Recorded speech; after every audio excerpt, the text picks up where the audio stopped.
Let's start by looking at the minutes from our last meeting. It seems like a long time ago. It was February 8th. Our next scheduled meeting was delayed till Monday and then from Monday to today. So we're looking at the February 8 minutes. Does anyone see or are aware of any discrepancies, anything that needs to be changed?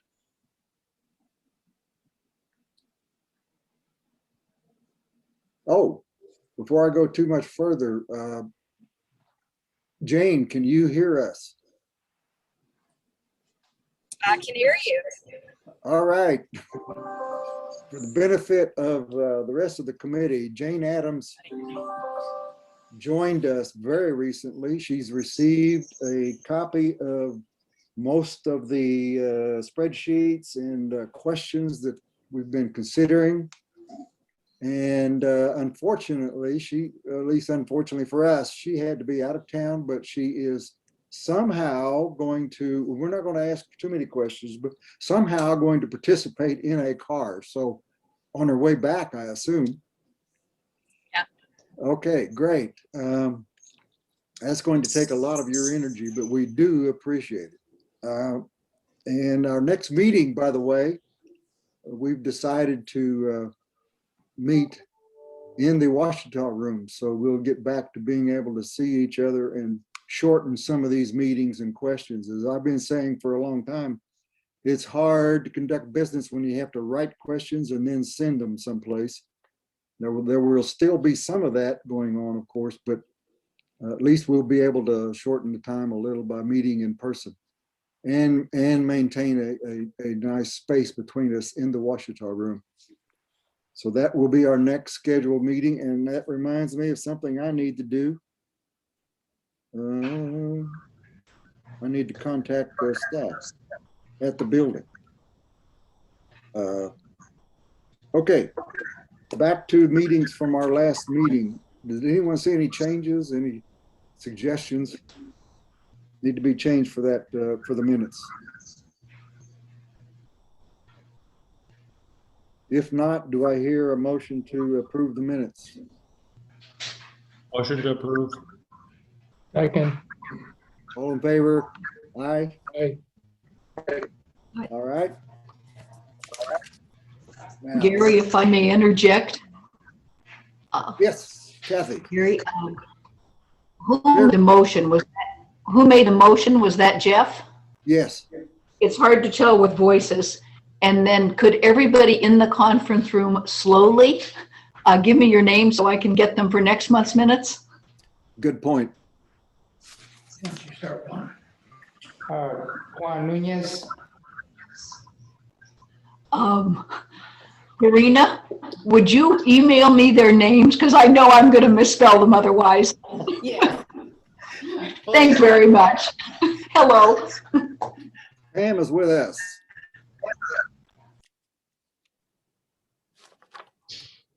All right. On our long agenda, we have one. The next item is the O&M reports, and we have a lot of discussion about golf.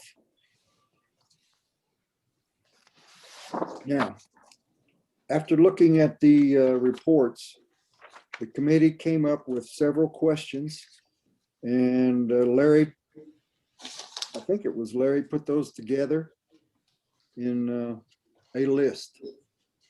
Larry, would you like to lead us through that list of questions? And I'm referring to the one that's titled HSV F&P 7-year budget feedback V2. Be glad to, Gary. Let me ask a framing question for the group, though. There's 2 or 3 items that are probably going to be subjects of longer discussions, like golf course rebuild, clubhouse repair, golf cart refinancing, things like that. Do we want to start with those and go however far we go? Or do we want to go down through the various line items where we're really fundamentally asking questions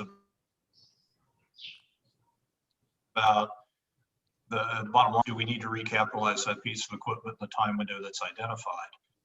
I'm open to whichever way folks want to go, though I would suggest that maybe we go through the bigger list first, because once we get a pattern, we hopefully can go through that fairly quickly. And then at whatever time we have left, we can tackle some of those larger rock items. And if we have to have a go back on any of those, then maybe we can set a go back and everybody knows what we're really after. But I'll shut up there and open the floor for suggestions. Does everybody agree with Larry's suggestion? Any other suggestions? Well, in the interest of using the golf department's staff time most efficiently, is there a way to approach this that they can maybe take most of the questions today and not have to come back some other time? I mean, that's a question. I really don't know if they have a preference as to how to approach the questions. I don't know whether they've seen the questions or not. Yeah. I believe they have. And Corinne is shaking her head, yes. Yeah, actually, I've got a couple of spreadsheets here where I think they've consolidated some of the information and answers for you. I really haven't had the chance to look at them yet. I can share the spreadsheets, but it really depends on where you guys want to start. I mean, I think you're going to have to tackle both ends of it. It depends if you want to make a lot of progress with with all the small items, or tackle the big stuff and get the hairy stuff out of the way first. It's up to you guys, but I'll be happy to share whatever information they've sent me through Excel in response to some of these questions. And then I think they've all got a printout and their answers to go along with everything that you guys have asked already. All right, let's do that. Let's make as much progress as we can. I know everybody has a lot to do. So if you said you have a spreadsheet with some answers on it. Yes, so let me see if I can share my screen here. Mike, you tell me if I'm looking at the right ones. This one here is the answers to F&P Capital, but then there's also this.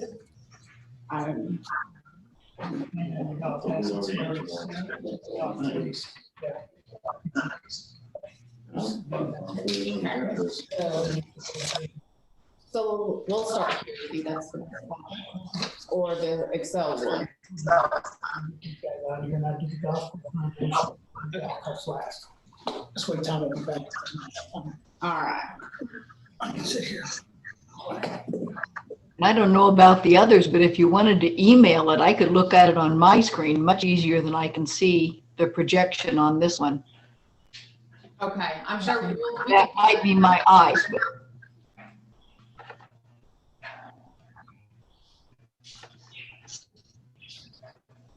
Oh, let's she see. made that big enough even I can read it.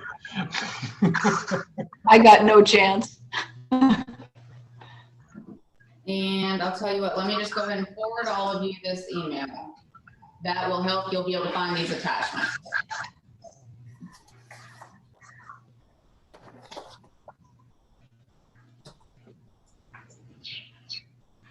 Okay. Oh, we got Kathy, we got Jeff.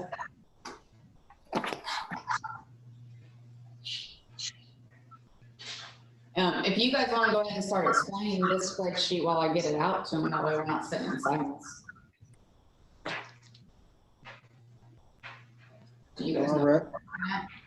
And while you're emailing that, Karina, I'm just scanning your Granada maintenance spreadsheet.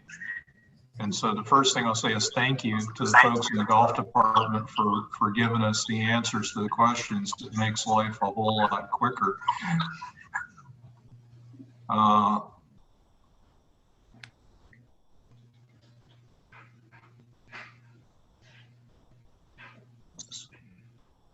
I'm trying to locate,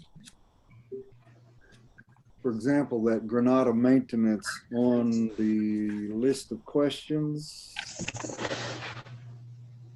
Well, it's going to be a little tough to map it, Gary, because you see the row numbers there in column B, looks like in Karina's spreadsheet. I'm not sure those are the row and the row numbers in the spreadsheet we initially got, because things were a little bit interleaved. There was some clustering, and then there was a little bit of scatter. But I think that might have been all the Granada items. We'll have to go back and cross-check that. Here, let me change this. It's easier. Let me give you a different screen.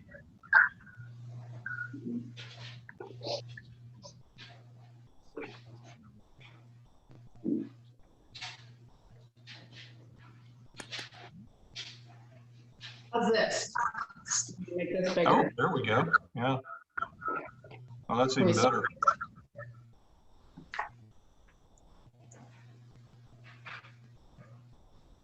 So I'll let you guys lead on the question. And then I've emailed all this to you guys just now, and then the guys will have whatever answer, so they'll take it away. Okay, so thank you. So in the interest of trying to save time with these guys, so I would recommend relative to row 4, the answers to the questions, I think we'll have to see the attached file for the specific changes. Certainly makes sense that you'd want to use the original architect. Understand the comment about not necessarily being practical to do it piecemeal. So the last bullet question, where in time would one expect to put a course renovation in for ponds if you're kind of at your practical limit on the golf course?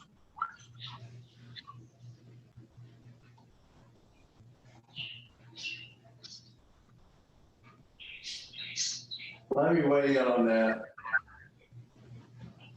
A typical renovation is 25 to 30 years. We're way behind at Balboa already in that year. That started 7 years ago. We started with more than that. Ponds, we've got superintendent in the room, very experienced. We could probably speak to that, but how many more years before you think you really need the irrigation completely redone? Yeah. I mean, it's in pretty good shape. It's had its fair share of, I mean, I've been there for a year. I mean, That's why I was looking. You were there too. yeah, Irrigation's in good shape. yeah. I He mean, replaced most of the main line that blew out in a few of those, like dam number 9, the really hard stuff. And the irrigation is really the key to the renovation. I mean, you can do piecemeal bunkers and that sort of thing, but the irrigation is going to drive the train. So between the two of you, how many more years would you say before you have to renovate Ponce in its entirety? I mean, 7? I wouldn't say that's probably. I think that's a fair number. I mean, the pump house is probably the only thing that would be in question is the pumps are, you know. But you don't have to renovate the whole golf course to do the pump house. No, And the no. pump house is about $100,000 to $150,000 number if you replace everything. So I think, do you have anything to add to that? The only issue that I had while I was there is the metal fittings were failing, Right. and they're going to continue to fail until they get replaced. I don't know, it seems like they've been accelerating since I left. Yeah, I mean, we had one period of 2 or 3 weeks, we had like 17 leaks that were repaired. And I'd say about a quarter of those metal fittings. But I don't know how many they're in the ground. I don't know exactly where they're at. I don't know how many Keith was fixed, how many Glenn had fixed previously. So it's kind of one of those, just kind of wait and see where it's gonna leak. And then, because I mean, I personally don't know the number that's in the ground and exactly where. Because a couple of the leaks that we fixed this past summer were kind of repeat repairs. To answer the question in the macro, I think we could get a consensus in here that probably another 5 years to replace the pump house, and that would be $150,000 number to put in. And then 7 years on the golf course renovation, the rest of the golf course.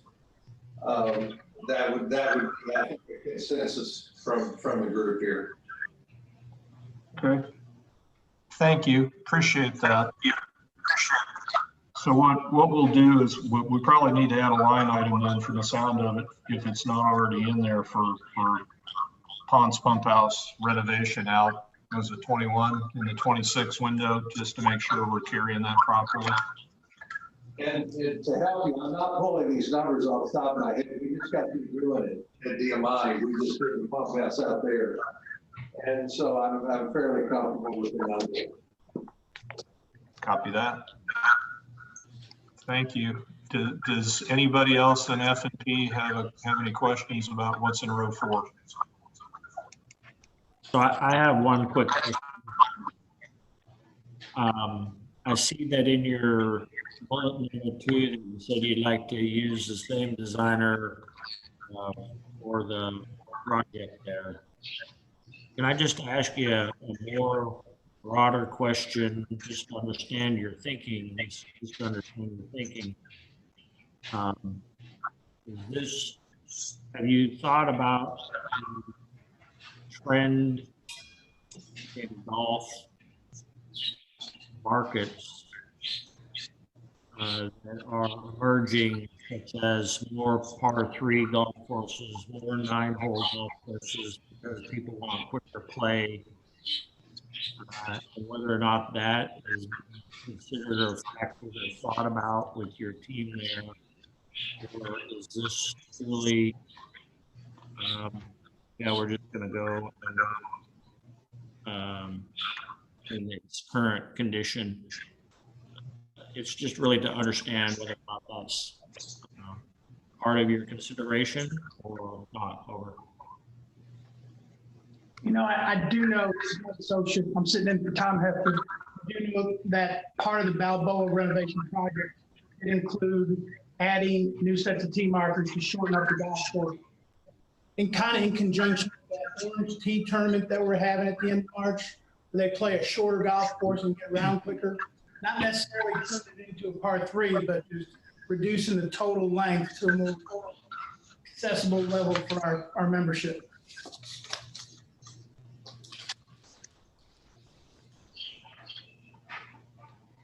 Now, Okay, I'm Colin, seeing- to answer this question. The sound I'm getting isn't all that good. But just to repeat what I think I heard with respect to Ponce, maybe in the 7-year time frame, there's a better than 50-50 chance that it will need a renovation. And I didn't hear a dollar sign attached to that, but I'm assuming it's still in the $4 to $5 million range, something like that. By then, Yes, it will be by then. Okay. And maybe I'm missing it, but where is the detail on it? It says see attached for Balboa, and what's that included? Is that in the Golf Assets 2021 spreadsheet? You know, Tom has left me a bid process on the Balboa renovation and clubhouse renovation that was done by Troon when they were back here 3 or 4 years ago. Troon kind of started this process. Gary Meyer went along with the process. I have the whole presentation that was shown to everybody. If you like, I can get everybody a copy of that presentation, which shows both the golf course and the clubhouse. I guess I I'd think like that to. would be wise. Yeah. If you could make that available to us, sir. Does it break out the costs? For the Yes, it breaks clubhouse out the and cost of the clubhouse and the golf course. And it breaks out the whole cost of the whole project. Yeah, specific aspects of the project are priced And out. it's got 3 bids in there by the 3 companies that did bid the project. Good. Sounds like exactly like what we'd like to see if that can be made available. Yeah, I'll make it available. Thank you, sir.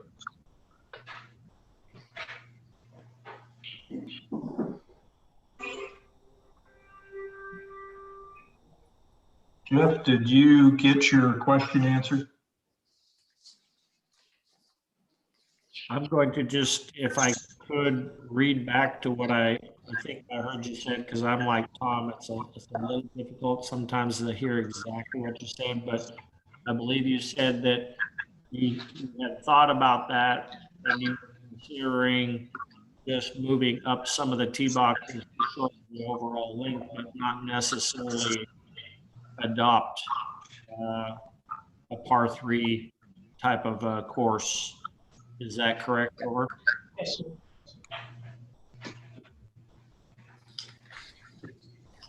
If you look at the numbers now, Coronado does fewer rounds than any other golf course.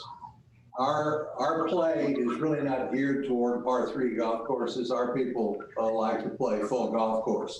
Albeit they're getting older or old now, they do like a shorter regulation course in a lot of cases. That's why we've added tees to the forward tees. DeSoto was a good litmus test of that, because it was a very long golf course to start with.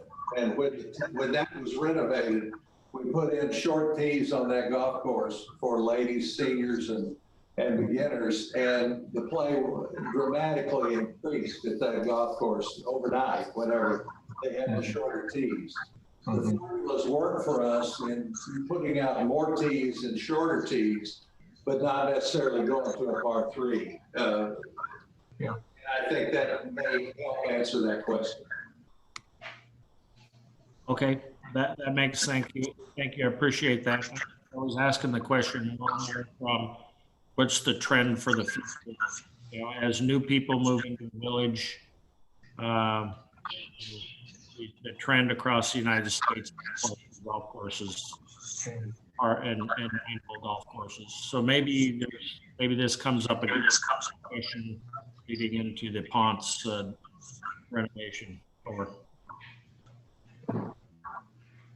Yeah, I can kind of understand that, Jeff. Being an avid golfer there and playing out here quite a bit the last few months, there aren't a lot of people that I get paired up with that are ready for 540-yard, 550-yard par 5s anymore. You know, so they still want to play a par 5, but they want to play a par 5 that's more like 410. It actually gives them a chance to get home in 3. Okay, cool. So I have a feeling that the package that you just mentioned, sir, is going to answer a lot of our questions about both row 4 and row 8 that's down below it, because that's the clubhouse renovation. And there we go. Thank you. So unless anybody has any other questions about those, I'd recommend we keep on plodding along. Larry, I just have one quick question. Go for it. So for the team there, I heard 2 other things. One was a potential Ponce renovation. Is that something that you will add to your 7-year outlook, or do you see that beyond the 7-year outlook? And just trying to understand, the current budget O&M projection correct, or is there a need to add another renovation out there at that point? And then I think I heard some conversation about pump house renovation. And I was wondering, is that actually also represented on your 7-year O&M projection? Over. I know, I have nothing on Ponce. We have nothing on the Ponce clubhouse renovation at this time, and really no hard numbers on a Ponce renovation at all. But it's something that we should add to the 7th year in both cases. Yeah, I heard the 150K for the pump house in 5 years, but it's not currently in the spreadsheet. And then I heard Ponce renovation out either in year 7 or just outside of year 7. I'll leave that to the golf folks to make the call on where that goes. Okay. And then I'll just interject, going back a little bit to row 4, but the question about the possibility of breaking it up into smaller amounts? As I understand, the irrigation system is the most necessary thing for, say, Balboa. And I don't think the irrigation system itself would cost 4.6 million. Is there a possibility, like maybe when you look at that spreadsheet and talk to Tom or John Paul or whoever, you could offer suggestions as to what possibly some piecemeal type possibilities are? Or Let me. is that possible? This John Paul, I've lived that here.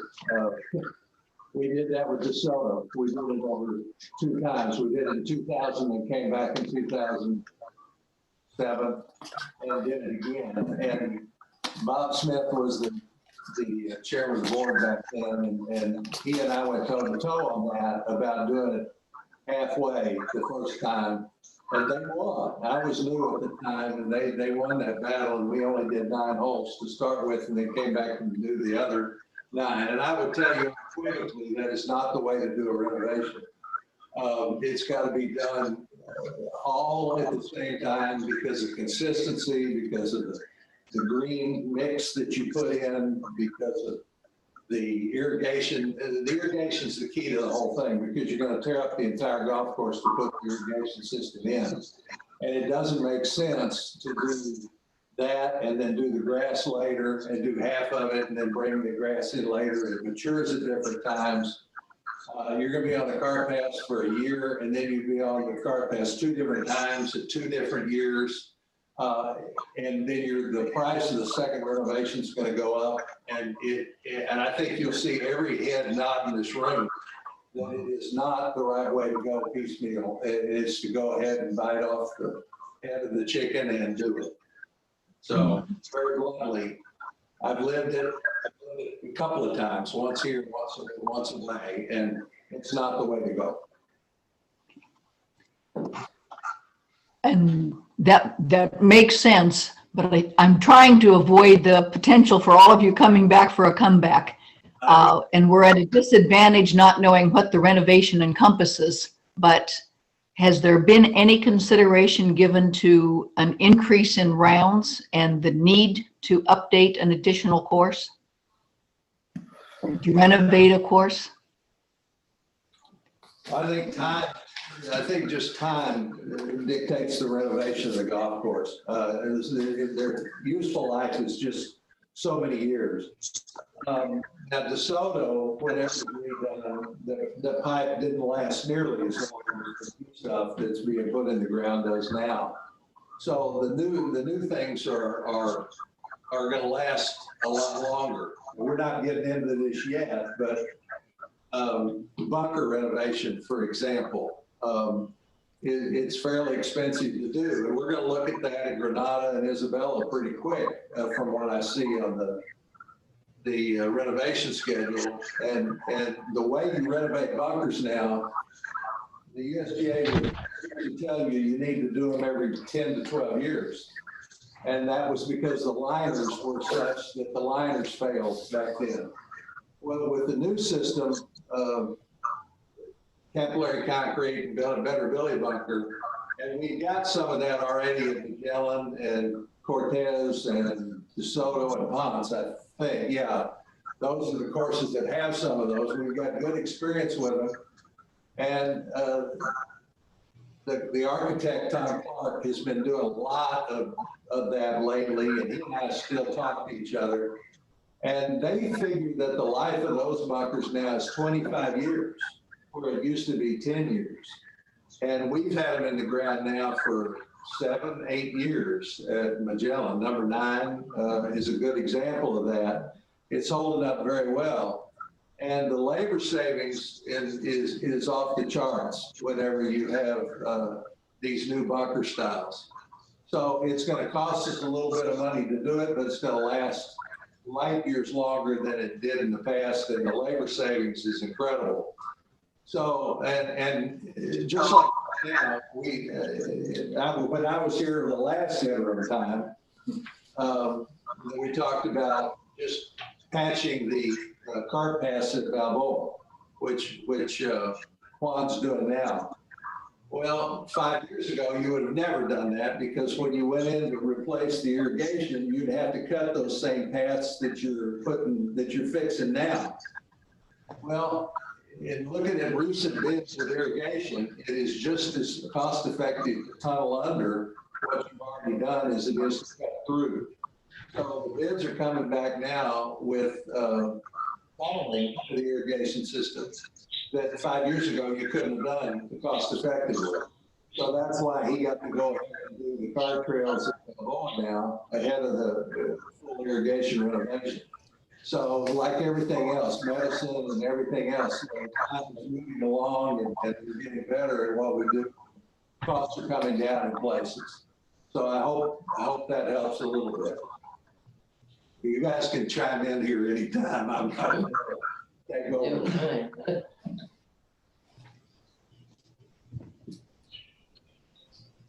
Have any other questions at this point, Kathy? Nope, there's going to be a comeback on that one in all probability. My apologies, but Oh, sure.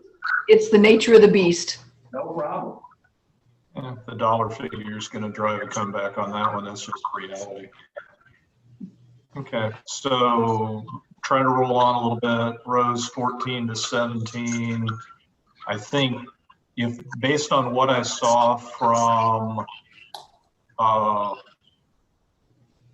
Karina's spreadsheet that she shared, it looks like for most of these items, you've identified the last time this equipment was purchased and its operating life. I noticed some of the items actually are tied to hours of operation as opposed to time. That seems logical. So don't know exactly where some of that sits, but I have a feeling most of that information is probably going to be in that spreadsheet. So I'll pick on rows 14 to 17, which looks like a good example. Looks like you got a piece of equipment that originally was acquired in 05 and several pieces of equipment that were acquired, assuming that 12 is a 2012. The Ventrac looks like it was purchased in 2006. It looks like the Roughmore was in 2015. Am I assuming correctly with your notes? That is correct. That's from Magellan. Okay. Was this sent to, we have it broken out by golf course, what equipment they need, and what year they're planning to put it in. And the reason why it is, and you can look at page 1 on Balboa maintenance, like the triplex motors. We have Toro steer cables that are obsolete, hydraulic lines that they don't make, and the life expectancy from 1999 was 5 to 7 years, 2020. 2021. Mm-hmm. We have a work cart that was, looks like came in line in 1989. It's outlived its reliability by 10 years. Its useful reliability for life is 5 to 10 years.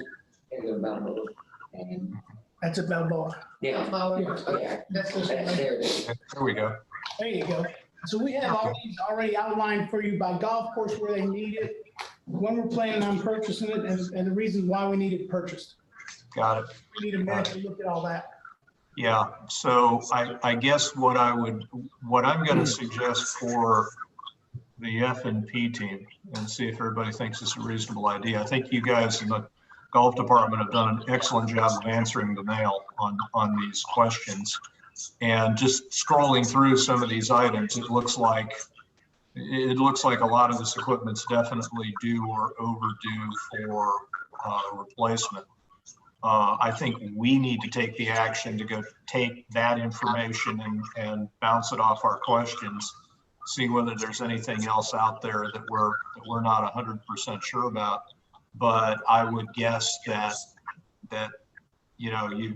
from my standpoint, sitting here looking at the screen, you've certainly made a very reasonable case for why some of this equipment needs to be replaced. I mean, I'm looking at a 1999 tractor. I'm looking at the newest piece of equipment I see on the Balboa list.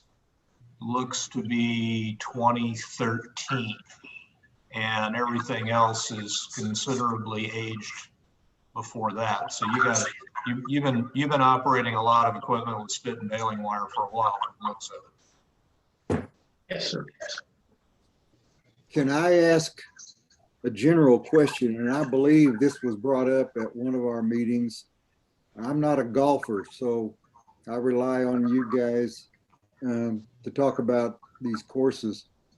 But just as a management philosophy, are the equipment that's used on the various courses, are they all basically same brand to and are they interchangeable from some of them interchangeable from one course to another? In other words, lowering the cost of maintenance parts and so forth by using the same brand everywhere. Just as a philosophy, are you doing things like that, or is it even possible to use some equipment on more than one course? Well, let me talk to that.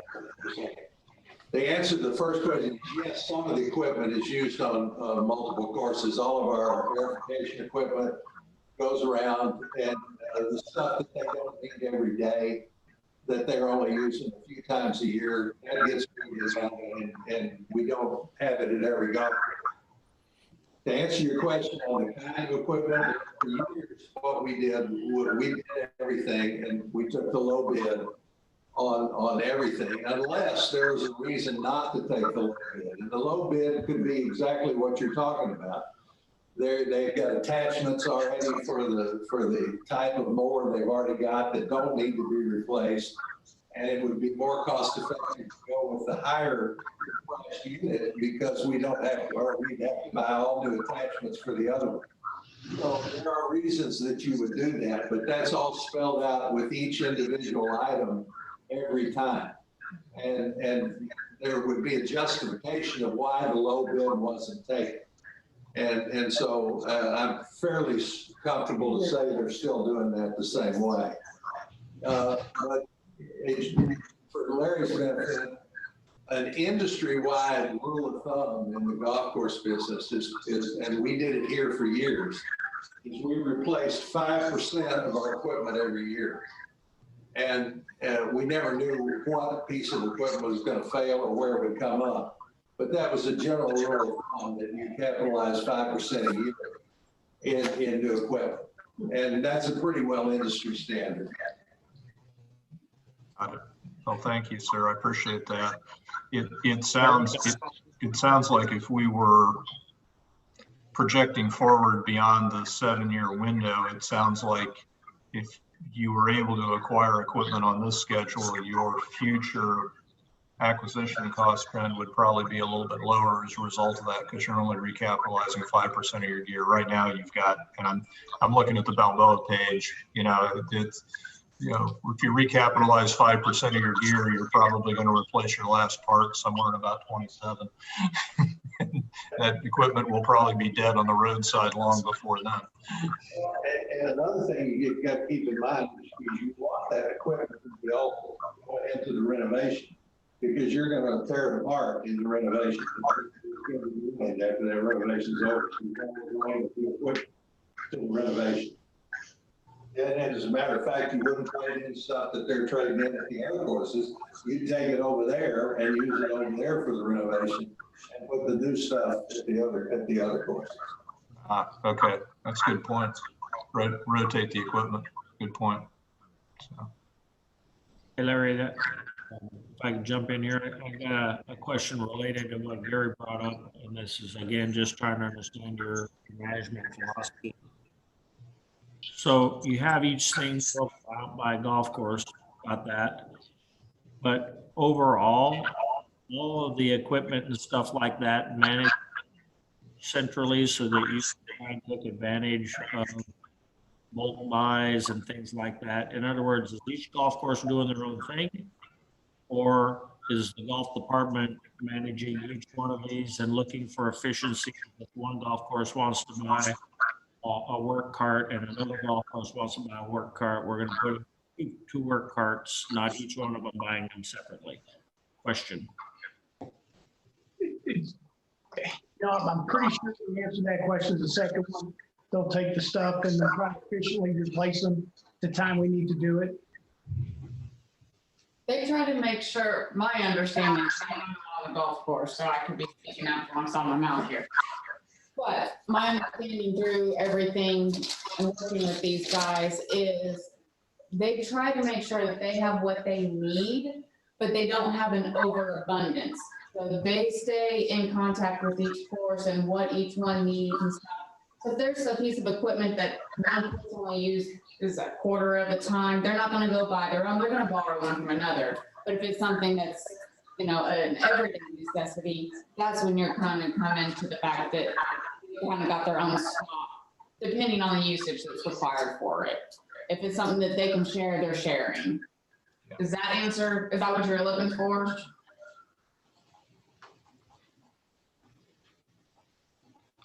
Well, I think Jeff may be asking more of an acquisition strategy question really than an equipment usage question. It's, you know, some equipment you have to have every morning because you have to cut greens and things like that, other equipment you can share.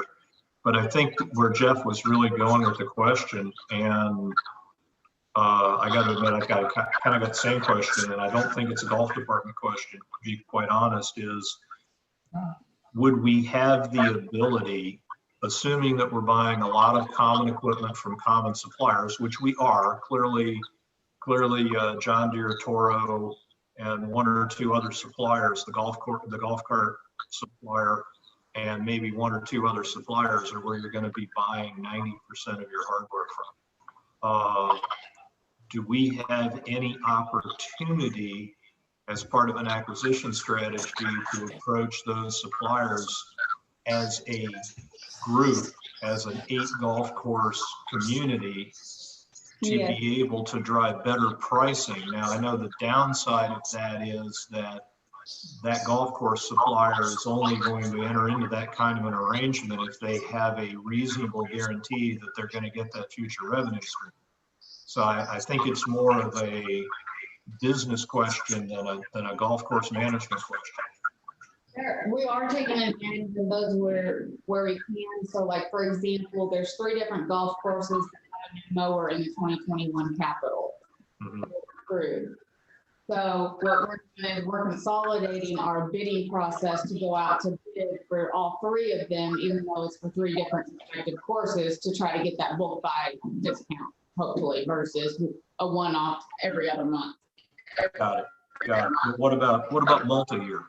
What about approaching a supplier and saying, you know, we're going to have to recapitalize these pieces of equipment over the next 7 or 8 years. We would like to get a bundled price with some kind of a base year and options. You know, the option price would, in order for the supplier to be interested, would probably have to be some kind of a threshold figure. But, you know, is there any ability to do that? I know that becomes a function of financial availability, and you're trying to look at 5 or 6 years. It's always a crapshoot. And I don't know what the savings might accrue from that either. It might not be worth the pain. I think that's an avenue that we could start to look at. I'm just not 100% sure we've been in a position in the past and looking that far ahead in the future to take advantage of some of those. Okay, isn't that contradictory to the whole 3 bid kind of thing that we've been told we have to do? In our experience with doing this for years and years and years, the bidding out the equipment is much more effective than creating a relationship with these people. One of the things that Trent and Kemper have brought to the table were buying discounts. And what we find is that our 8 course consortium is pretty close to getting the same price that they were getting with 200 courses out there.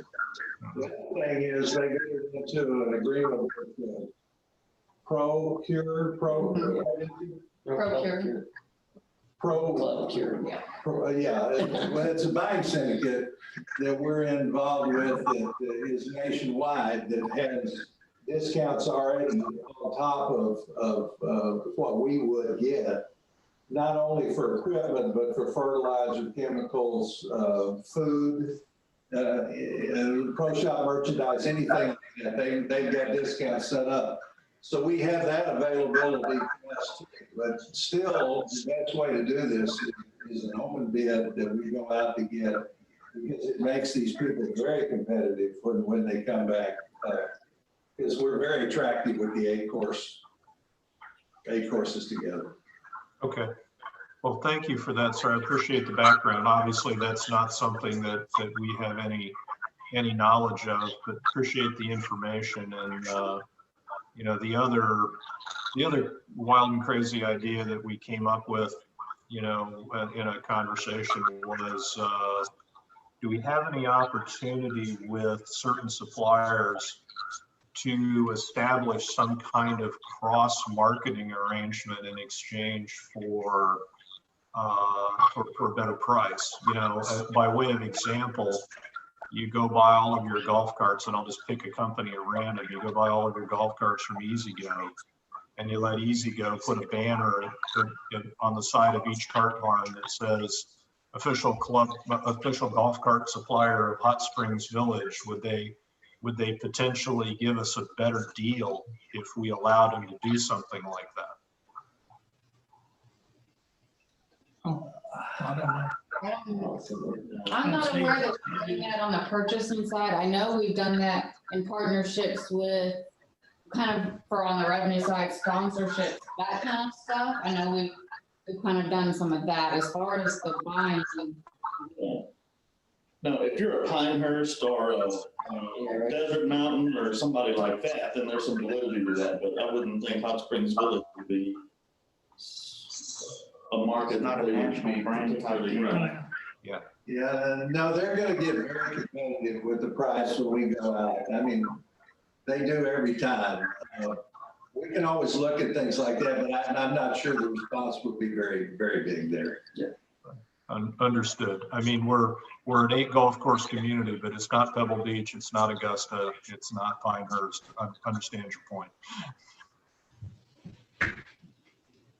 Okay, well, thank you for the conversation. I think that was, from my standpoint, that was really informative. The rest of the F&P team, any questions there?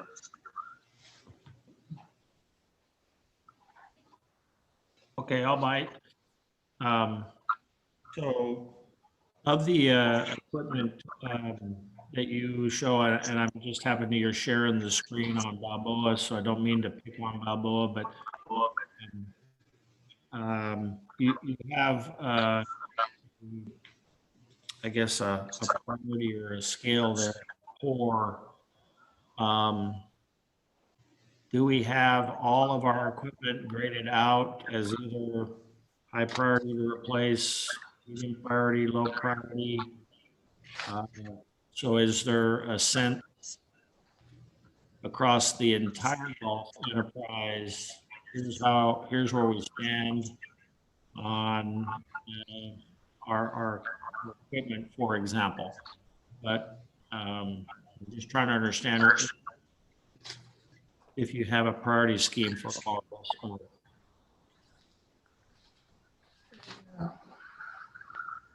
Mine was set up by the priority for my needs for the sale. Set up priority. Yeah. I think it'd be best on that to have each superintendent from each golf course answer how they listen to your equipment. So we can start with Darren over here from Isabella. Yeah, they're prioritized by the year that the dollars are requested for that piece of equipment. Here's Isabella. Right. Yeah, so, yeah, the earlier the piece of equipment has dollar amounts in column D is the sooner that we need it, in my opinion. Okay, you want to go to Tammy at DeSoto? Okay, Tammy? Yeah, same thing. What I have up there for 2022 is what my next that I need. And then so forth, it goes up to 227, all the way down. Okay, let's go to Keith at Vermont. Same thing for Granada, 2022 are my first priorities, and then on down the line as the years go forward. Donald Magellan, Well, the same way, we're starting at priorities and moving all the way out. Henry from Ponce. So, yeah, we've done the same thing, basically. What my base model was just, the machines that we seem to have the most problem with is the ones we prioritize, basically like everyone else has said. Just to prioritize the machines that seem to be not so much the oldest, but the ones that mechanically are failing us is how we prioritize, that's how we did it, so. Okay, Johnny from Cortez. Yeah, it's the same way, just, the biggest needs come first. Juan? I got the same answer. Okay, there you go.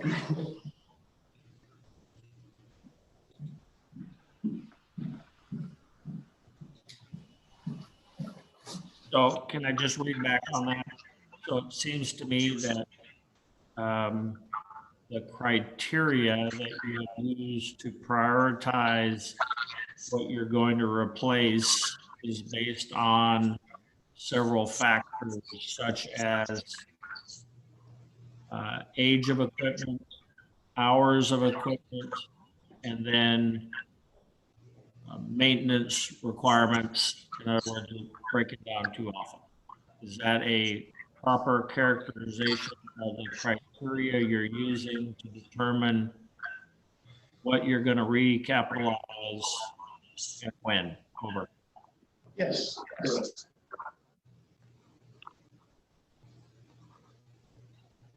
Okay, thank you.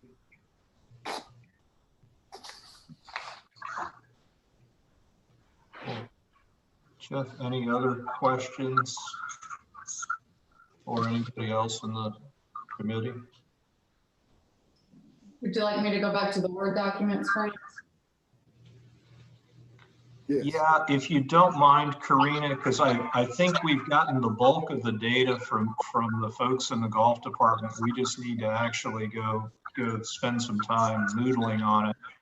But there are a few things that are down toward the bottom of the page that are labeled as other observations.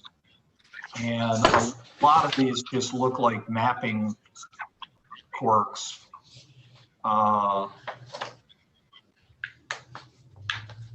For example, the first one on that list, and I'm gonna go back to the display because I bet you've got it. Yeah, it looks like the total count of deck moors was 1 per golf course, but the allocations look like they were not quite allocated where one would logically expect them to go. Is that really intentional? Do we really need multiple moors for some of the golf courses, or was that just a mapping error? We actually need multiple. That's true. That's true. We need multiple mowers. Okay. I'm sorry, there was a lot of noise. I couldn't hear. No, we actually need multiple mowers at those golf courses due to the acreage that they're mowing. And Okay. Actually, on that first one, where it says Ponce is not, there was no allocation to Ponce. There's actually one in 2023 for a deck mower. Okay. We may have mischaracterized that when we were going through the initial data set. So thank you. The next one looks like we got an answer. There were two game pickers. One looks like one's needed, one's not. Piece. It looks like the next item, one of the 3 entries was an inadvertent dupe. No big deal. Looks like 1, 16, 17, 18. Looks like that's an allocation thing. There's one here that says see attached. I assume there's more data in the attachment we can look at, not take up the time of everybody right now.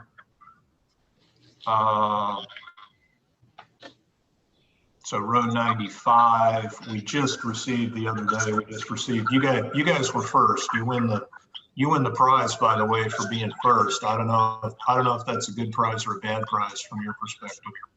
But it sounds like we need to go look at the fleet for the backhoe question on row 95. We'll have to go dig that and see what we see. Okay, John Deere Gator. The row 53, and this is just unfamiliarity for us. The label on that row, I think, is a Lely spreader, and I don't know if that's a unique piece of equipment or is that an overloaded name for other gear that's already in the replenishment schedule? Every course has a little spreader as far as It's a brand name. Got it. So is the need to just replace the spreader at the one golf course that's in row 53? Or does it have to be a Lely? Does it have to be a No, Lely? but it has to work like that. Yeah. Yes. So in row 53, each golf course has one of those spreaders, and at some point in time, each one of those spreaders are gonna have to be replaced. like I replaced one of Ponds like the year I got there in 2017. Okay. 19. Okay. Well, the reason we asked is that was a case where that was the only entry we saw for that particular piece of equipment for all of the golf courses. So wanted to make sure that we were understanding it properly and making sure that it was one spreader needed for that span of time. Okay, the next one looks like a mapping thing. Next one was Sandpro rakes. Looked like they had 2 rakes for Isabella, but nothing for Coronado. Didn't know if that was where we needed 2 rakes to support 27 holes or not. Yes, we need 2 rakes at Isabella, Coronado, and bumpers on the golf course. That makes it simple until I haven't played Coronado. Awesome. Okay, so the next one was the Toro spray rig. It looks like there were spray rigs for every course but Ponds. Wanted to make sure that wasn't an inadvertent miss. It's, I think it's still in good shape. I can't remember exactly what year. I think it's a 16 or 17-ish Okay. model, so it's in still good operating condition. Okay. Thank you. Appreciate that. Row 31, again, that was a naming thing. It's not a question on our part. We didn't know if that was actually some other piece of equipment that's carried in other places under a different name.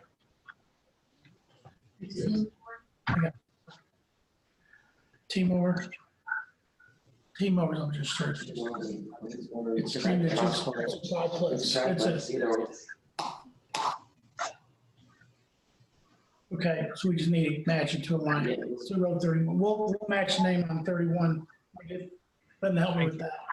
Thank you. Appreciate that. Like I said, it's an ignorance question on our part. We see one named Fred and one named Joe, and we're not sure whether they're the same entity or not. So thank you. What you're trying to say. Did we look at triplex more like that?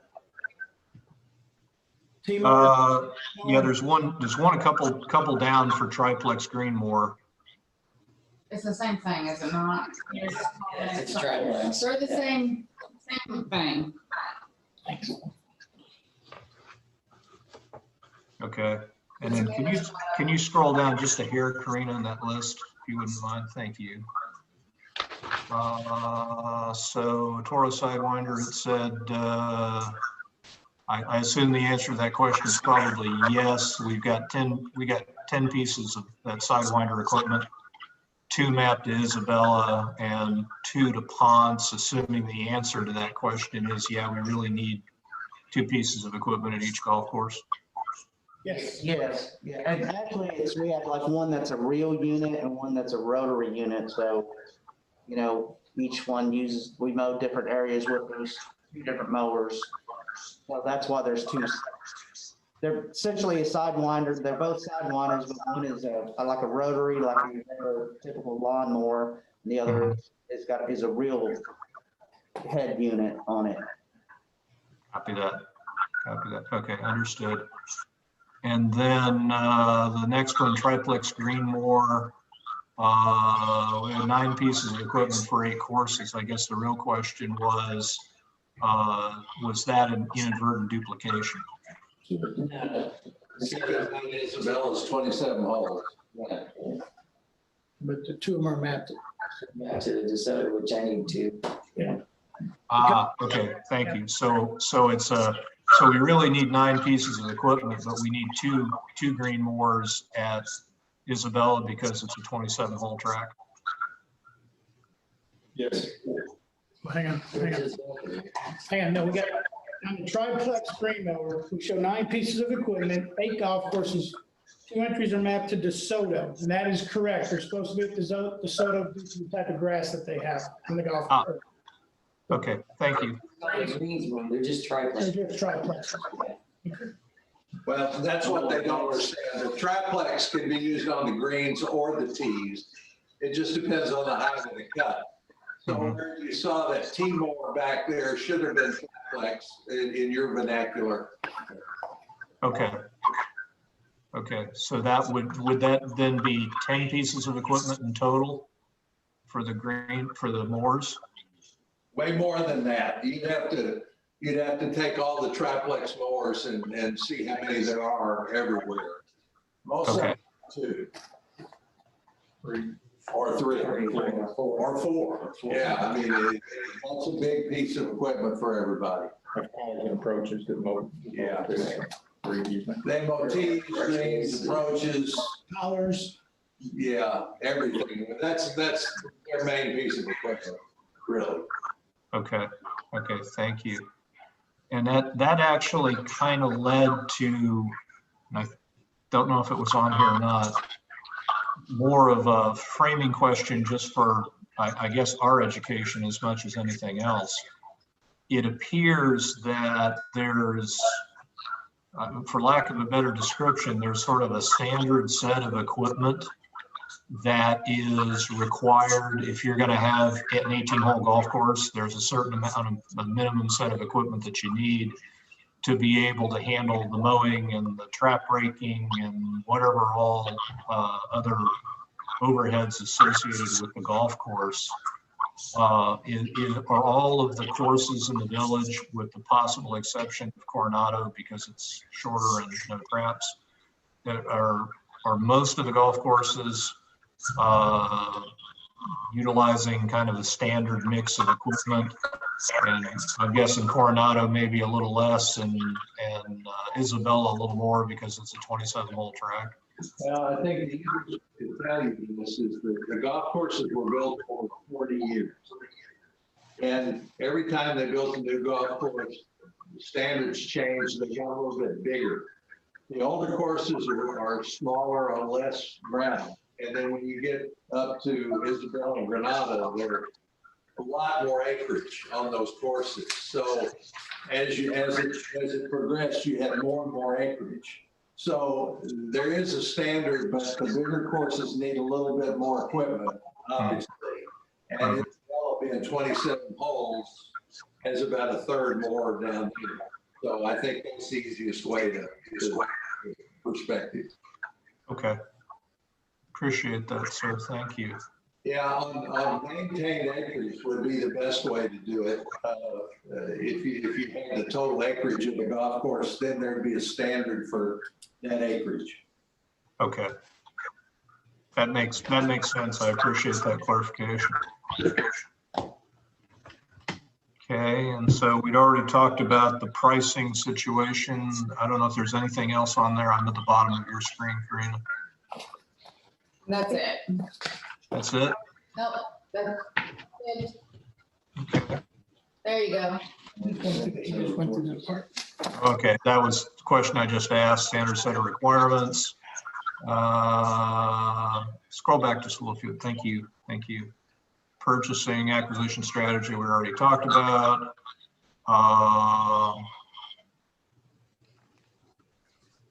The question was really, are we looking at ways to reduce operation and maintenance expenses?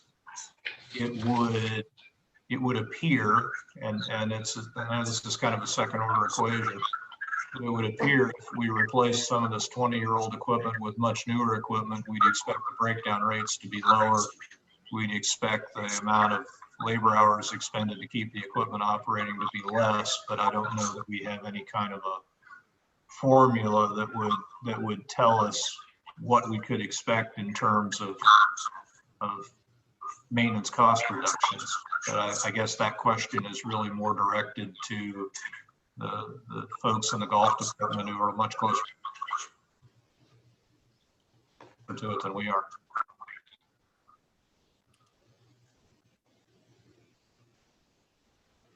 I'll answer that. Do what? I'll answer that. About the new equipment saving time. Oh, yeah, the new equipment's definitely gonna save time. You know, we're gonna have more consistent of a golf course. Our mechanics definitely won't be spending as much time, you know, fixing this old stuff and band-aiding it together. Yeah, warranty's gonna be in there. I'll use an example. We have a ProFlex that we use to mow our rough.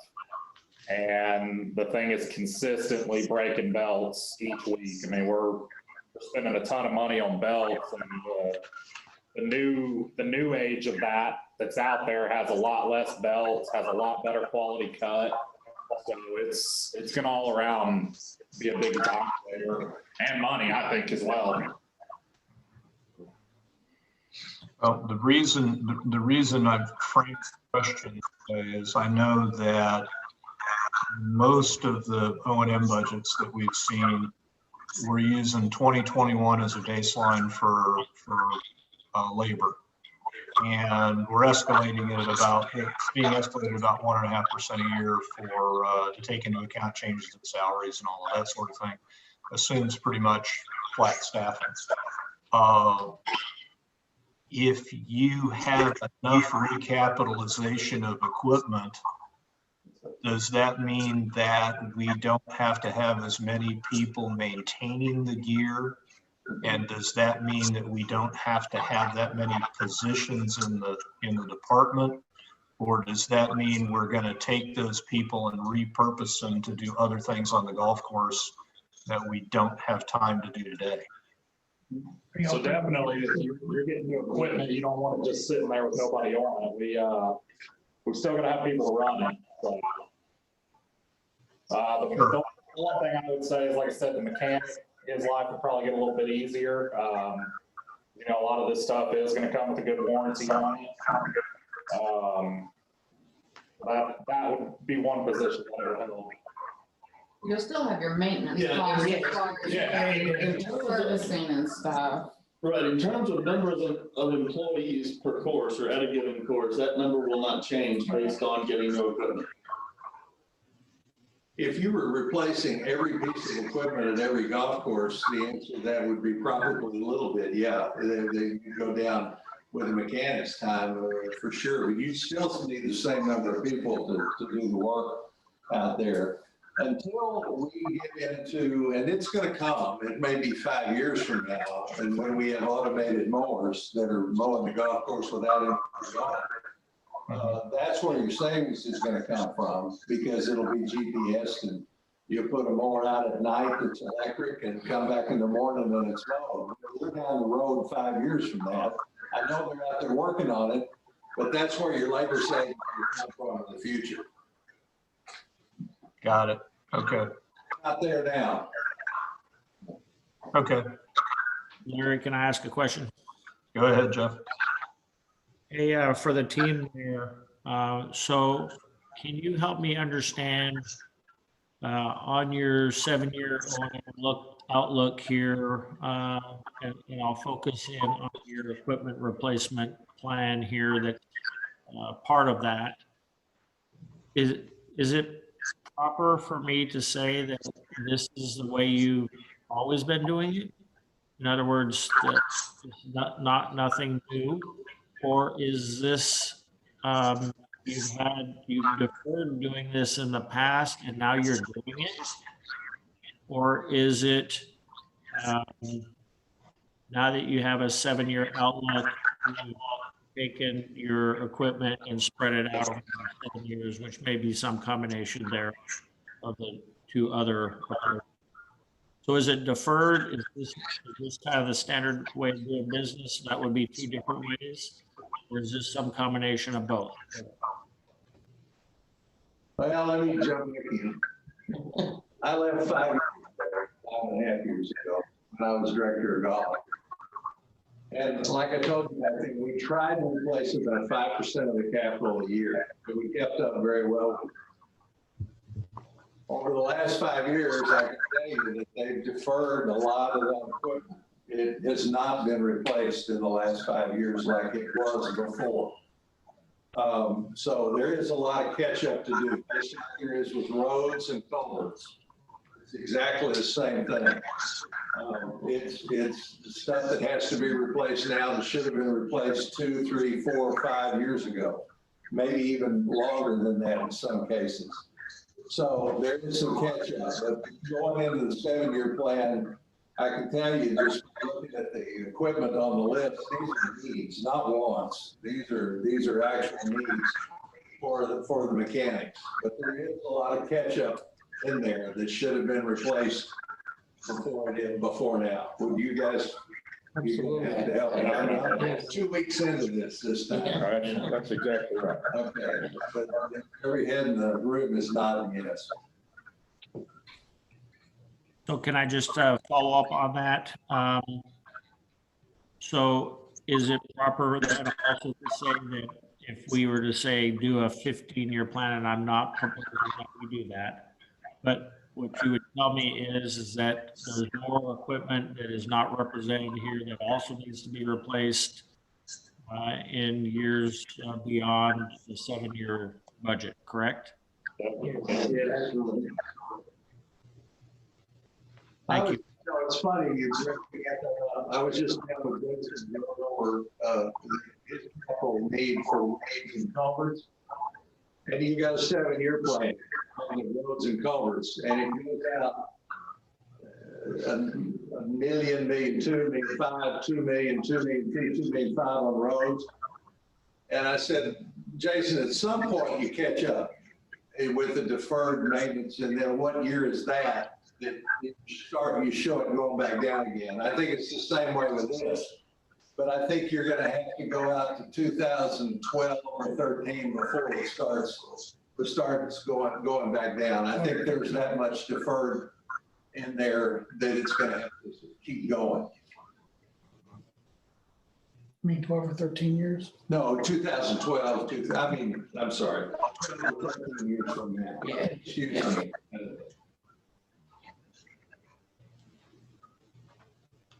Before it levels off. Got it. Well, that's certainly understandable, and I have to say I've just started playing around with the other O&M tables from the other departments, but shockingly enough, since you guys have a 1999 piece of equipment out there, you don't win the prize. There's actually a 1997 vehicle in fleet management. So I'm assuming that a couple of horses actually drive that vehicle around because it's amazing that it still runs.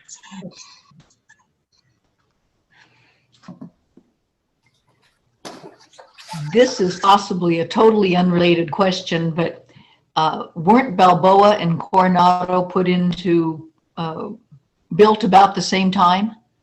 And if so, is there going to be an irrigation system need or a renovation of Coronado necessary in the not too distant future? Because it sounds like it's more aged than rounds to play. Or in the not too distant past. Probably not too distant past, but basically we don't have as much problem for Coronado irrigation as we do in Balboa. I think it's got a lot to do with the people to build it and how it was built, because there's a huge difference on lakes on Coronado than there is on Balboa. So, well, I think it's important for you guys to know the history of the Balboa irrigation system. Has anybody given you that history? No, sir. Well, when Balboa was built in 1986, Cooper built the golf course. and they put in the irrigation with day labor. Okay, and it was a disaster. A lot of the fittings weren't even glued in the ground. And in the first year, they had hundreds of leaks, the very first year in the system. And it was really a disaster. Cooper was embarrassed by it. And they came back and they gave the POA $500,000 to fix it. They cut a check to the POA for $500,000. And this is 1987, somewhere around in there. And that became the seed money for the Woodlands Auditorium. And the irrigation system was never fixed. And that is still in the ground. And if you go to the maintenance at Balboa, they've got a map of the irrigation system on the wall with pins in it. And there were 5,000 pins after 5 years. And that was 30 years ago. So that will tell you how bad that system is and how bad it's been. They put it together with baling wire, spent and glue for 35 years. We run out of color, so we take it down. Take it down. It's so funny to get. So you can see 1,000 pins in there. You can see. There you go. On your irrigation system is over there at the. Yeah. A lot of these guys might not have known that story either. That's why I wanted to give you the history. I appreciate that, sir. That does not surprise me in the least. I'll just say that, not the first time, and nothing to do with the community, not the first time I've heard stories like that. So not particularly surprising. All righty. Well, we have gotten down to the bottom of our prepared list of questions. I really want to thank the folks in the golf department. Thank you for taking the time. Thank you for the thorough set of slides. Very, very helpful. Before we close down the conversation and let the golf guys go back to their day job, let me go around the finance and planning folks and make sure we don't have any last questions or any last observations. Tom looks like he might be ready. I'd like to talk about bunkers a little bit. Okay, right now we have about $1.5 million allocated for Granada and Isabella. And before today and during the conversation today, I guess I have the idea that those two golf courses aren't the only ones that need bunker renovation. From what I heard, they all need bunker renovations. Is that reasonable? Is that a reasonable statement? Yes. So in budgeting, putting together the OM tables, you've prioritized those two golf courses over all the other golf courses. But in terms of what I would call overhang, you've got, another missing $3.5 million or something like that. Is that a fair statement? Yes, that's a fair statement. Okay, it's just something for us to keep in mind, not in terms of how we budget, but in terms of what is it that we need in terms of golf course maintenance. So that's pretty much my statement. Oh, the other statement is, you mentioned that when you put in a modern bunker, there's a tremendous labor savings in terms of maintenance. Is there any even, a mediocre estimate of what that labor savings is? So just, mentally you can offset the cost of the, $1.5 million that you're asking for. I would hope that it's not that hard to come up with a very high level estimate for labor savings. You would know that it's taken, let's just say, an average of 2 to 3 days to push out bunkers after a washout. So, yeah, I mean.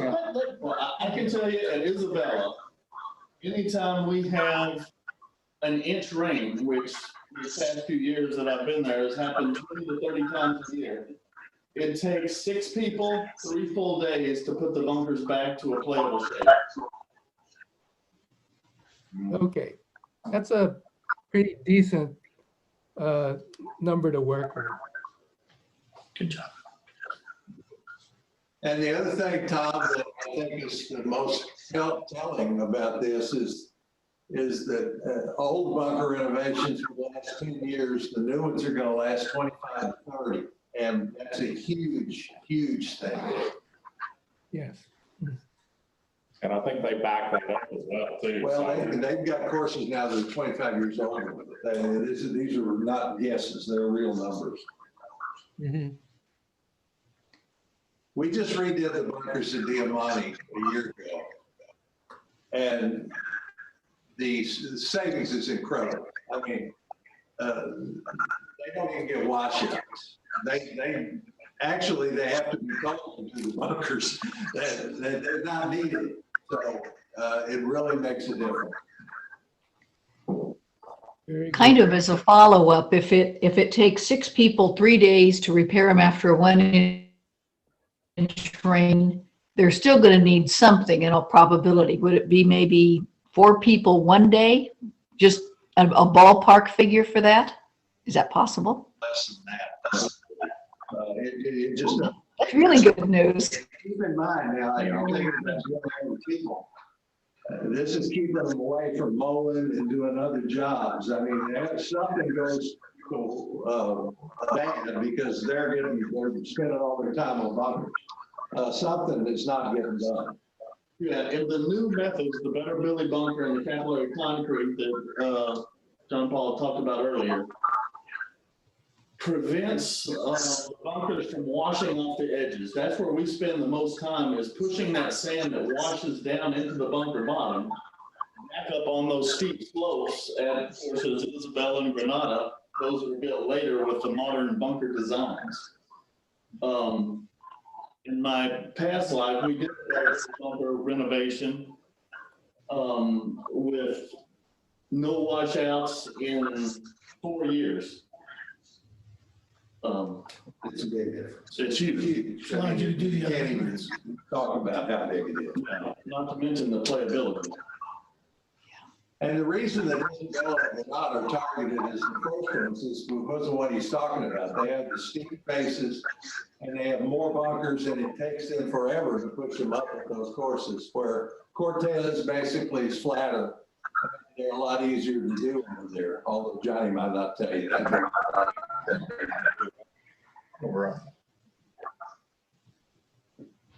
Get more square footage. Yeah. Okay, I have another question. This is about cart leasing. From what I can see, the total request on the OM tables is $2.7 million. And Karina maybe, or somebody maybe knows this. It looks like if you look at account 70661, which may or may not be cart leasing, we spend $300,000 a year. Is that correct? That is correct. We currently spend that. Okay. Well, if we ever get to the issue of cart leasing versus cart purchasing, I guess we can dive into those numbers, but it looks like the cart leases don't start rolling off for another like year or two. So Correct. we have time. All 6-year leases. They are all 6-year leases that we're on with all the golf courses. Set of cards are coming in this year at DeSoto and Balboa. Okay. And that was a contract that was signed before Tom even took over.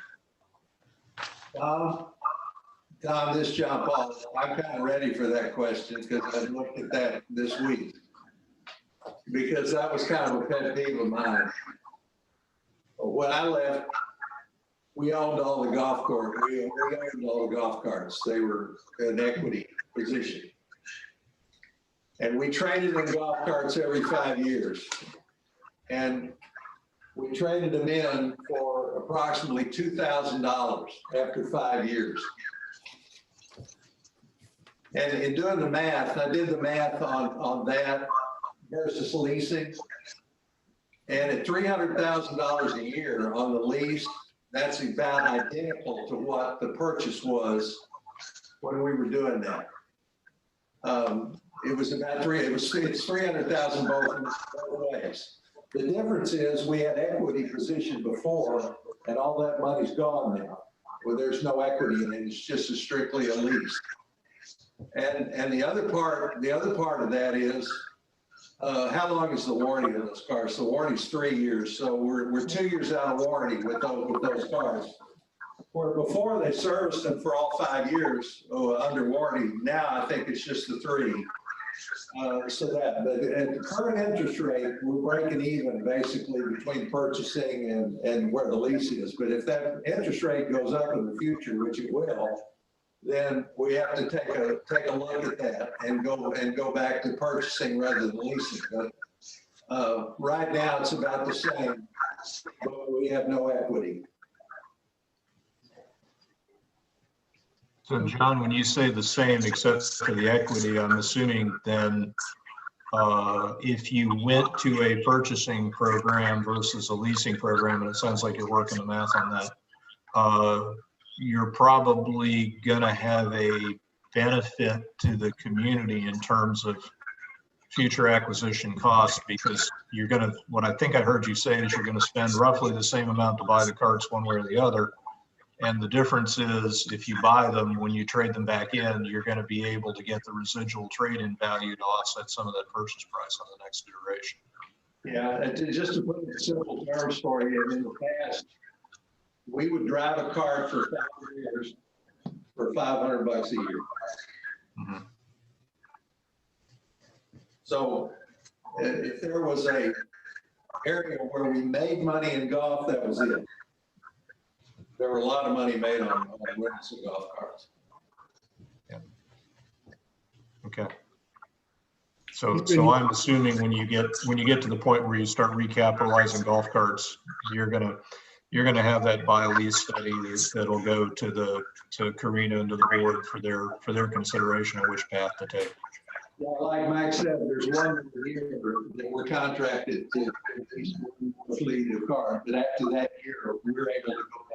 Not till 2022. We can't go back. This is the last round of meetings, and then there's a 6 year, because it's all on rotating. 23 was 23 time. We capitalize those cars. That's when it'll all end. Some of them are now, next year, whatever it is. 6 year lease. But it's not every course is given it, it's just rotating. They're rotating So out after 6 what years. I'm saying is there's some courses, their 6 years is gonna be up sooner. That's what I'm saying. So then we actually will even have the option if we start to look at it, we can start to buy some and either continue to lease or whatever. Whatever looks good at the time. It's a phase in to get it back to whatever. Yeah, they would be phased in. And we did usually 2 fleets a year. Which, and we are getting a sale price for the lease that we have now. They do the buyback on them, and I think it's $1,700 or something like that for each one. And then we have the option to say, okay, we want to hold on to 5 of them or get rid of them all or whatever. And so that's what you guys usually see.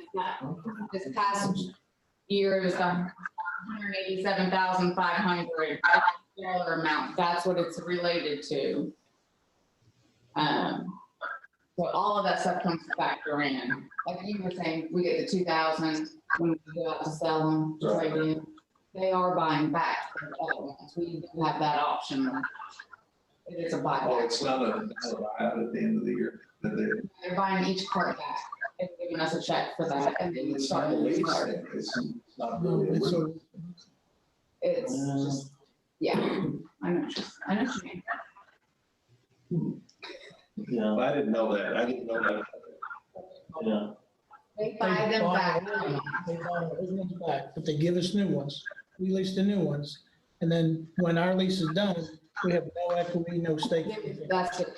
Then Oh, we have. no, you're talking about getting the 1,700 for other cards we own. These other Oh, okay. cards as that replenishment. No, I was right all along.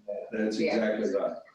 And we used to get 2,000 5 years ago. They were getting the 1,700, but they're a year older. So, and that's honestly, that's something that we probably are going to put all of our heads together, including you guys, and weigh all of our options and see what our best path is gonna be when we hit that road. Yeah, you'll definitely be involved with that one. Copy that. Just to help clarify something I thought I heard you say. You were talking, I believe I heard you say you were looking at 300,000 per year for carts. But starting 2023, some of these are listed as 450,000 and Isabella 600,000 in 2025.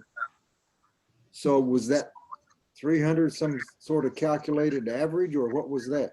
It was calculated average.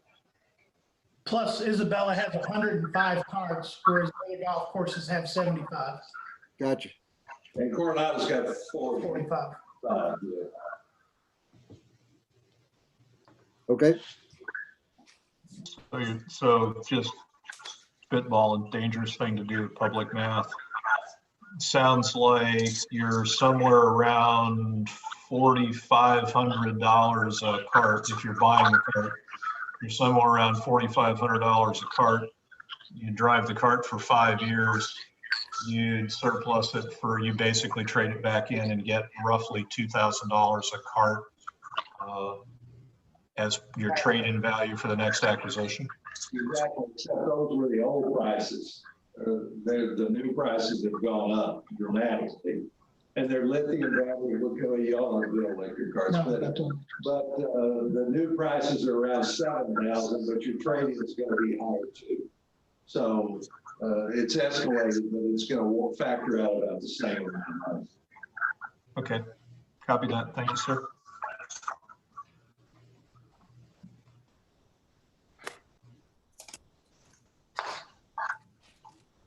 Tom, you still have a look on your face like you No, have I'm more done. questions. Next. Kathy, anything? Well, yes, another question that may or may not be related to what we're supposed to be analyzing. But Karina, would it be possible to break out number of rounds by annual players, by resident players, or improved property players, non-improved, and guests? We've got access to almost, if not all of that information that goes into our monthly reporting for financials. I'll see if we can gather you a report that you can correlate back to this. Okay. That's it.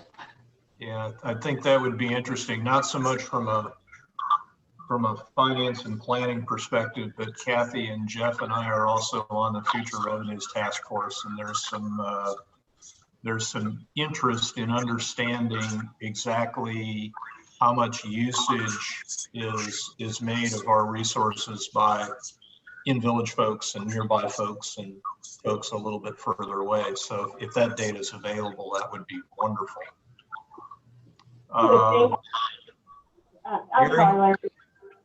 I'm sorry. One of the things that I wanted to add to what Kathy asked for, it was mentioned a few minutes ago about the acreage of each golf course and how that makes a significant difference. If we could have what those acreages are per golf course, I think that would be helpful. Well, not only that, but we have the acreage of bunkers, we have the acreage of bluffs, the greens. I mean, it's broken down. Everybody knows. I think that breakdown would be very helpful. Any information that you can provide there. We'll get that for you. Thank you very much. That's a good point, Jane. Thank you. I see you got back home. That's good. Yeah, in case you all didn't know, Jane's background is heavy accounting. So you can expect some numbers questions. Hey, Gary, I got a question for the group there, just wanted to follow up with the question. Go ahead, Jeff.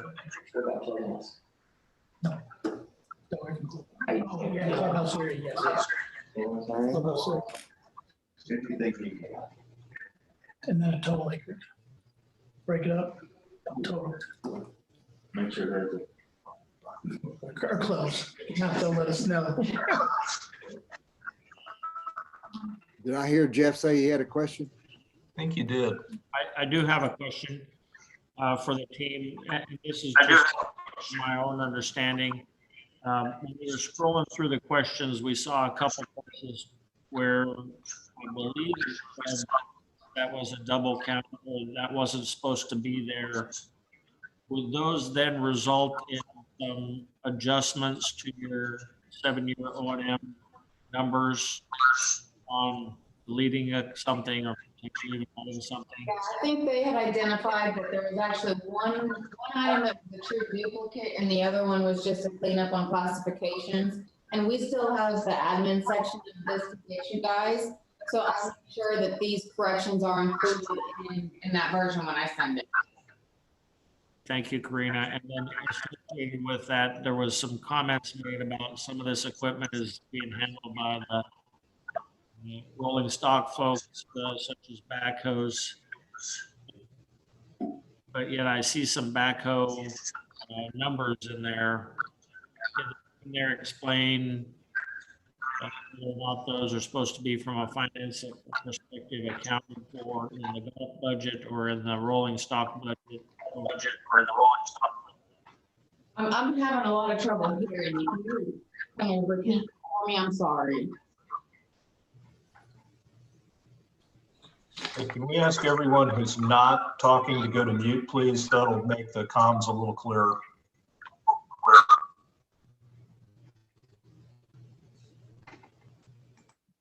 Okay, so my question was, hopefully you can hear me better, but my question was with regards to like backhoes that there was a comment made that that's actually supposed to be handled outside of the golf department by our transportation folks. Is that accurately reflected in there? Because some places I see costs for backhoes and then some places I don't. So I'm just trying to confirm that the accounting between different departments is understood by us and the numbers that are actually reflected in the table. Over. Gotcha. Well, we'll go back and double check everything. The way it should be presented is for 2021, say if golf is getting a backhoe for 2021, it should be in golf because the budget's already allocated it out. It's already put in there. They already know. If anything, further into the future than that, it's going to be in fleets because they are the one that is in charge of actually doing the purchasing, maintaining that rolling stock and so forth. So every year you'll actually end up, if we continue to do this as we should, you'll see that stuff spread. And you're going to see that, and it's not just fleets, building maintenance, IT, all of those should have the same principle.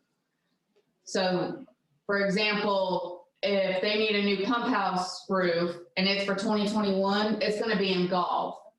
But then if you go and look at building maintenance and it's one that's going to be for 2023, it's going to be in building maintenance because they're the ones in charge of orchestrating and facilitating that. And they know the life of the asset better than golf would on that roof.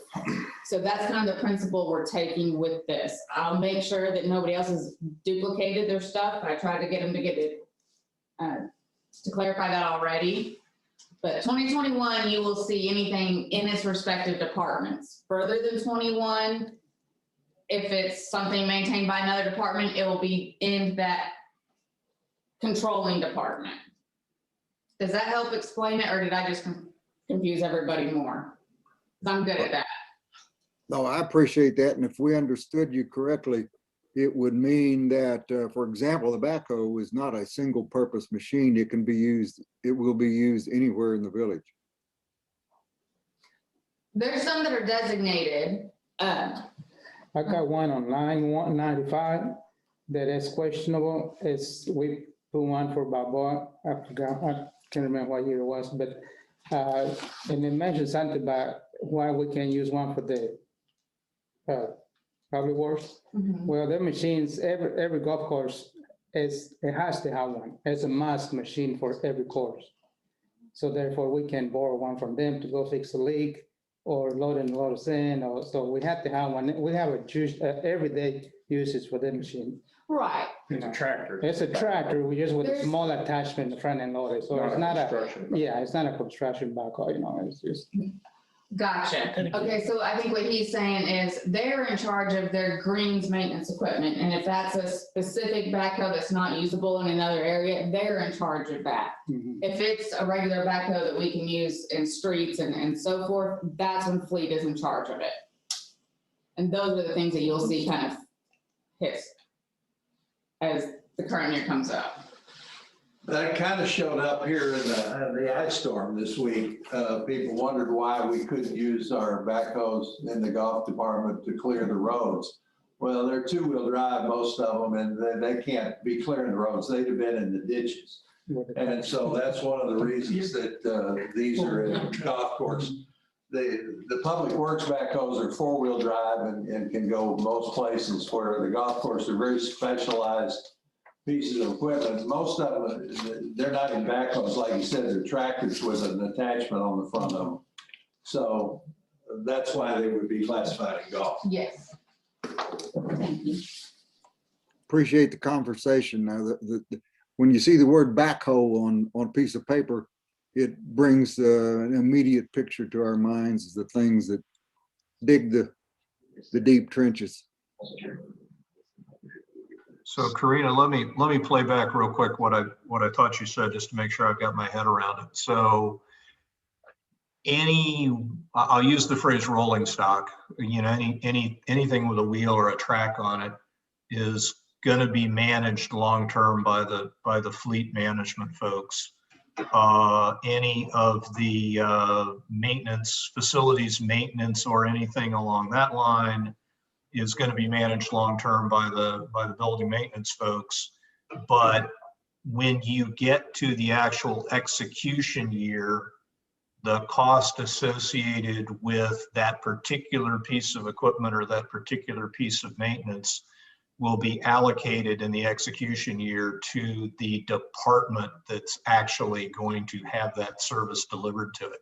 Correct. Okay. Thank you. Wanted to make sure I had my head around it properly, so thank you. There's also something going on here, since you're in this discussion down here that we're doing internally, that you might need to know about. I'll let Karina explain what's happening.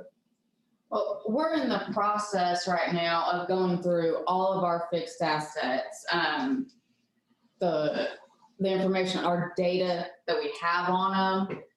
And we're in the process of actually implementing all of this data into the software that is going to help us track it, both capital and non-capital assets. Within that, we're also having ID tags that will be issued on all of the equipment, doing our audit work in order to verify, yes, this is where this piece of equipment is located. Make sure we're doing all of our record keeping the way we should. And then that comes into play, okay, well, Magellan had 2 backhoes, why is there only 1 here? What happened to the other one? We're able to identify exactly where it's at. And so that's going to give us a lot better picture on a lot of this stuff. And we'll also be able to run you guys a lot of the reports that will be needed to be able to say, here's the weighted average life of these assets versus this and so forth. It's going to be a lot of information that's going to be useful and help us track our assets in a much better manner.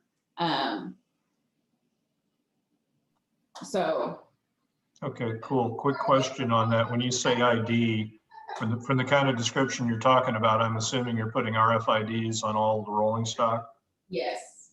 Okay, and then you're going to have RFID readers in the yards and RFID readers in things like golf courses and other locations around the village. So at least you know where that piece of equipment was the last time I went through a reader. Well, we're not at the reader point yet. Hopefully we will get that point. But right now we're at, issuing the ID numbers and then going out and physically auditing based upon our reports with those and tracking them down. Because I will tell you, going through all of this, we've learned we've got a lot of assets on the books that either we can't seem to locate, not as many of those, but a lot of things are classified where they're not actually at, stuff like that. So as we go through being able to clean up a lot of this, it's going to just shed light to really where our infrastructure sits, where our capital equipment and all of that, and give us a better picture of what we're really looking at and dealing with.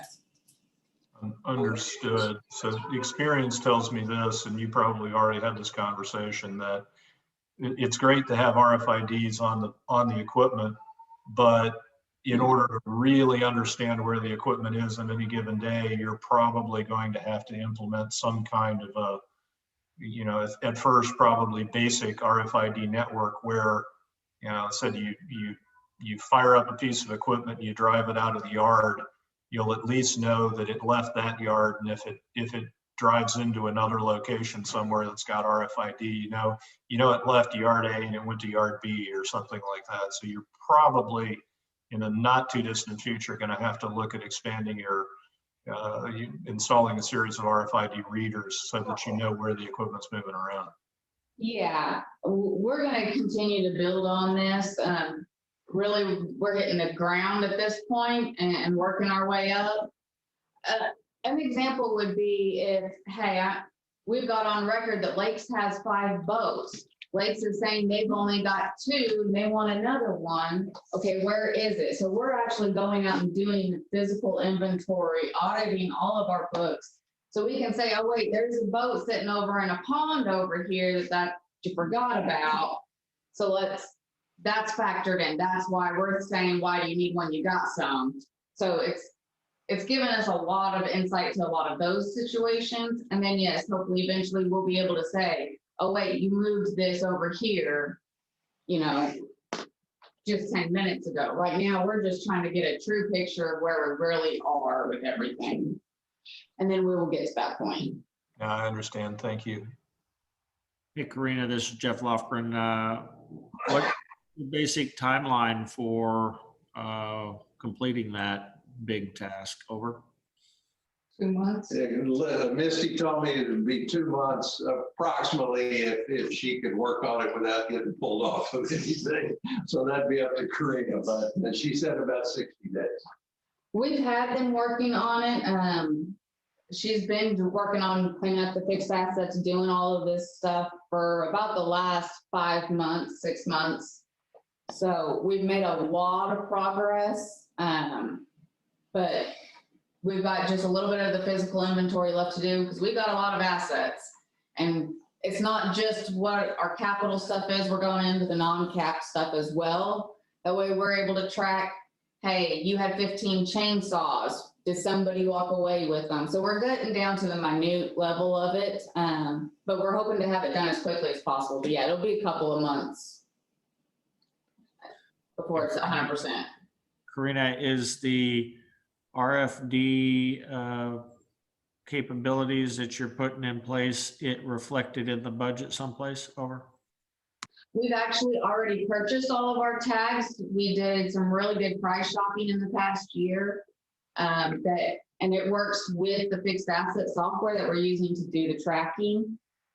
So I don't expect a whole lot more cost to come, other than if we do actually go to like the barcode scanner system versus the way it's going to be in the beginning right now, where we're actually going out and logging ourselves.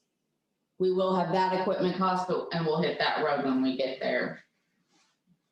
But to be able to do what we're doing right now, we've already covered the cost. Does that answer you? Or did I miss it? Karina, thank you. Appreciate it.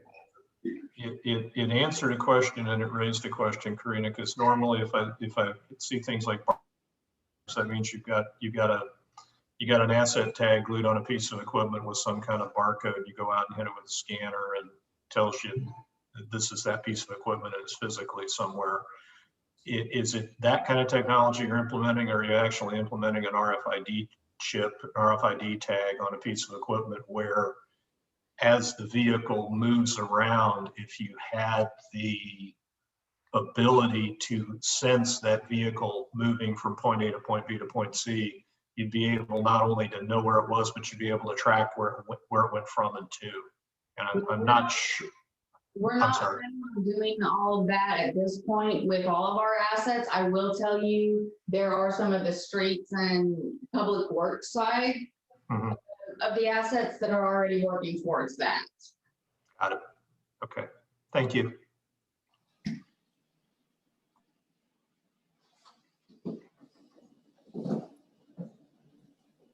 Larry, thank you for the suggestion about muting. I don't know why it didn't occur to us earlier. It sure cleaned up the noise. Okay. Any other questions from our committee? Karina, John Paul, your superintendents, we definitely appreciate you taking your time today. As you could tell, some of the questions we've gone through is simply operational. Some of it dealt with asking if something was a duplicate, and every answer means something to people like us. So we do appreciate you spending your time with us, and we wish you the best. So, by the way, last week was a nightmare for some folks, and we appreciate all the work you guys did. They did good. They even collect garbage. Yeah, I noticed. We're caught up. Anything else? Okay. Karina, should we let John Paul and the others get rid of us? Guys, I appreciate it. I'll get all this other stuff ready for you Monday. I know.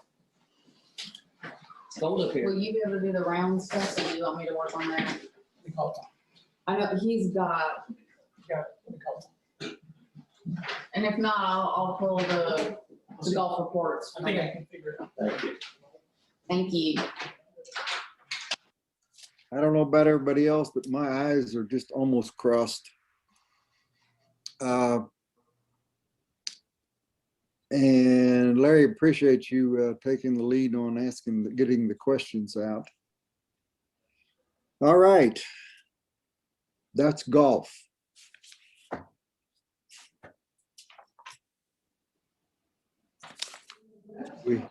We have the additional spreadsheet for other departments. By the way, let me back up just a little bit. We started this year talking about about deferred maintenance. We haven't seen that yet. Karina, can you help me out? Am I misunderstanding something? Aren't we going to see? On your tables that you guys are getting, the capital and stuff is broken into sections. So one of them's gonna say deferred, one of them's gonna say planned, and then one of them's gonna say new. And so they should be kind of prioritized by that. Okay, you said spreadsheet we're going to get or we have? The one I sent a couple weeks ago with all the departments, the great big thing. Okay.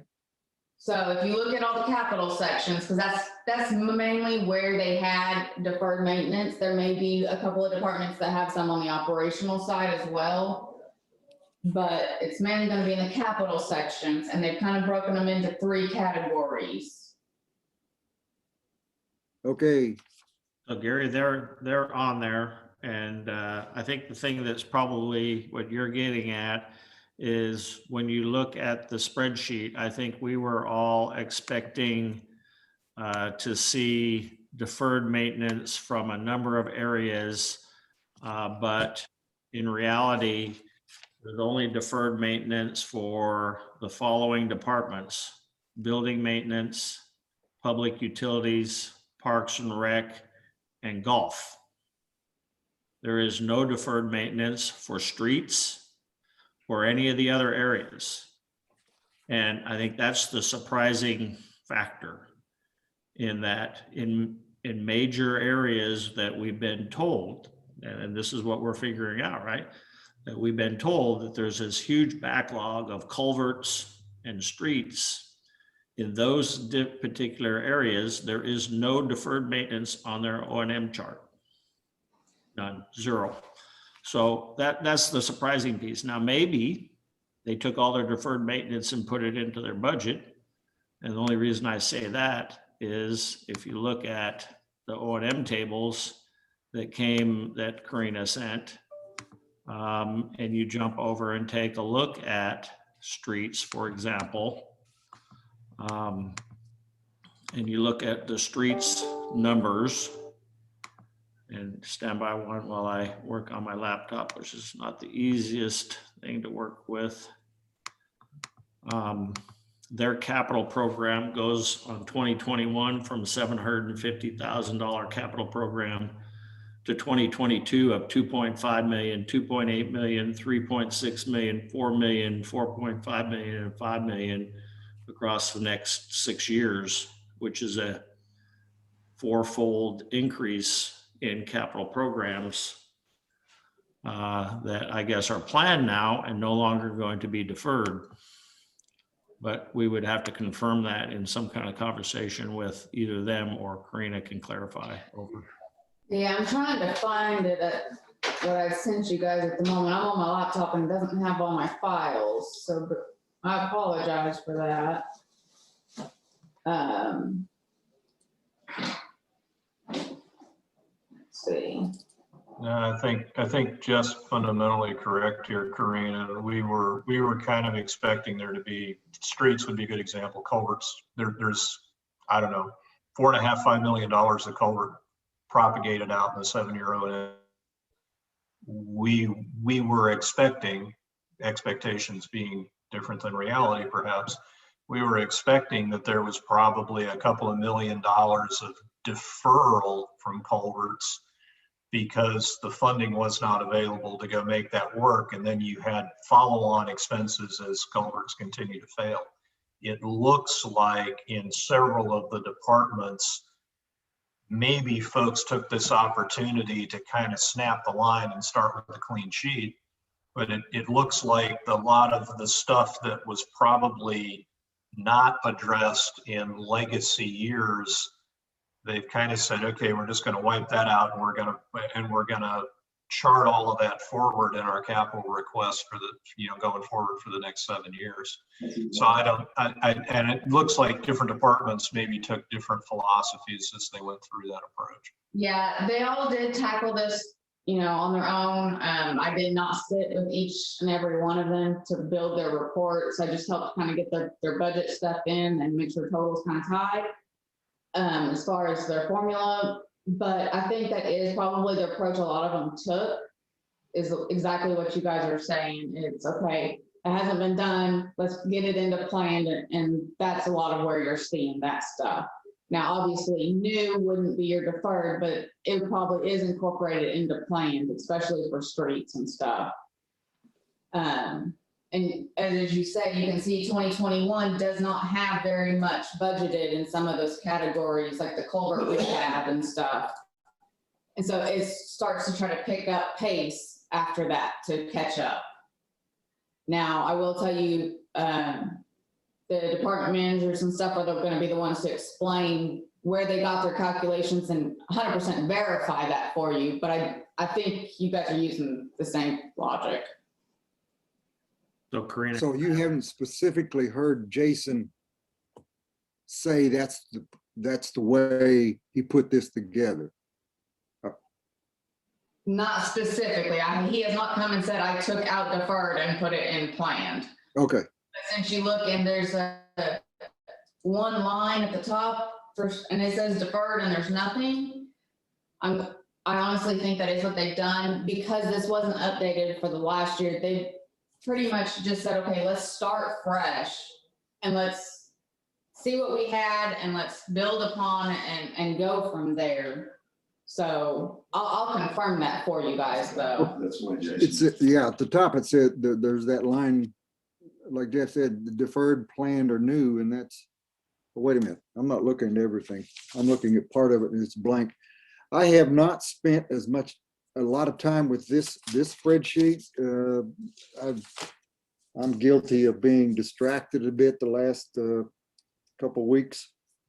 I spent some time with golf trying to understand a little more about that, but I have not spent a lot of time with this spreadsheet. Well, I've got John Paul in here with me and he's saying that he's pretty sure that's the way Jason has done it as well. Yeah, I was just down there with him and I looked at it for the first time a minute ago, and that he took a realistic approach about what he could get, what he thought he could get going forward. And like he said, he catches up by in the 7 years with the deferred stuff, or not in the 7, but he goes out to 2028, 9, and he catches up at a point. And that's where I was quizzing him on when you catch up, that it starts back down.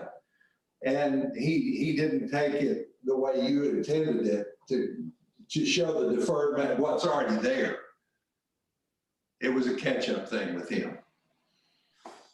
So can I ask just a follow-on question to that? So using golf, for example, it sounds like that's the approach they took based on the answer they just gave, that they threw all their deferred maintenance into their budget and then that was the budget. Okay, copy. Makes sense. So is your budget really capable of adding all of that back in, Karina? Well, what we've done is the budget portion is what's in 2021 and in your bottom accounts that have an actual GL segment with it. That's budget. All the other stuff that says planned and new and all that, that's not factored into your total. And so that's why at the top of these sheets, you'll see if we were to do everything, it's going to be a lot different than budget on going out. Which, so 2021 for streets, you're looking at the 1,816,000. Well, that doesn't pick up the, let's see here what they've got.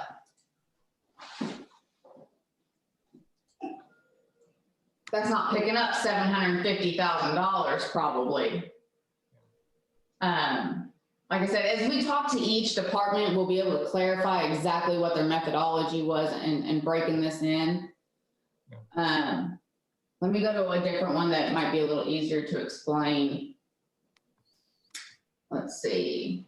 Karina, as you go to that other one, can you just back up just a second? So did I understand you correctly that if it says new or planned, that it really isn't in the budget, or you don't, you budgeted for 2020 beyond the budgeted amount that they're going to be given? We've budgeted for 2021. That's what should be in there. They shouldn't be having other stuff. So So can I just use street maintenance numbers as an example then? You gave them a budget of 1.816927 as their budget in 2021. I look at 2022 and I see 3,661,333, which is double their budget from 2021. What you're telling me is 2021. you're going to come up with an additional $1.8 million for streets in 2022, and that there's that $2.54 million down in capital expenditure, which is a significant increase, may or may not be covered. Is that what you're telling us? Oh, I'm gonna tell you, it's not covered. Well, let me jump in. Exactly. And if everybody did it this way, it would seem to me that the back door way of doing this is to take the difference between what's not covered, and there's your deferred maintenance for the next 7 years. So your 2021 should match what was budgeted. 2022 out, that's just saying that's what they need. That's their wish list at this point. And by the way, the wish list, 21 to 22 wish list, I've been taking the raw data, raw O&M data, and pumping it into some stuff I'm doing for the financial assessment task force to try to model some of the stuff.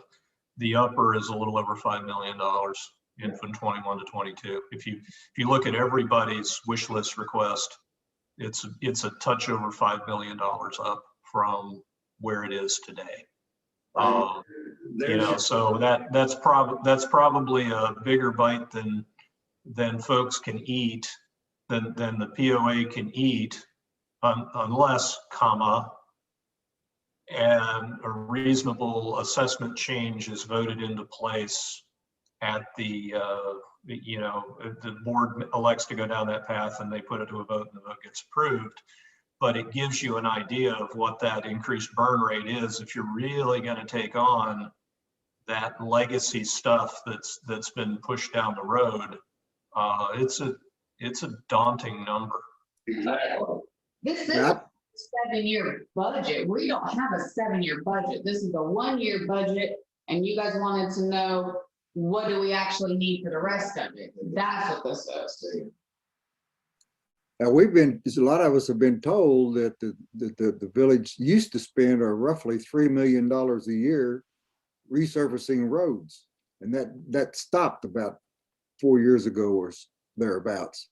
Well, they actually spent $1 million. I was here, and they spent, up until about 6 years ago, they spent $800,000, which was down from $1 million.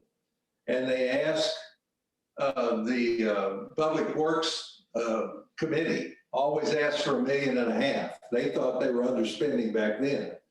Well, for the last 5 years, at least 5 years, they've spent nothing on roads, more than $100,000. So you can look right there and see what the deferred maintenance on roads is going back 6-7 years. You've got probably $6 to $7 million of deferred before you ever start catching up with the new. Yeah, you can see that when you look at the 7-year projection, and I think realistically, some of these things are going to take more than 7 years to fix. But you look at that 7-year projection, the 21 to 22 number went up 5 million. You look out a little bit further, and I apologize, I'm going to pull up the spreadsheet I have here. You go out into 2027 and you compare it to 2021, that number is 12 million bucks different. Yeah, and it usually doubles every 7 years, the maintenance. So usually 7 years.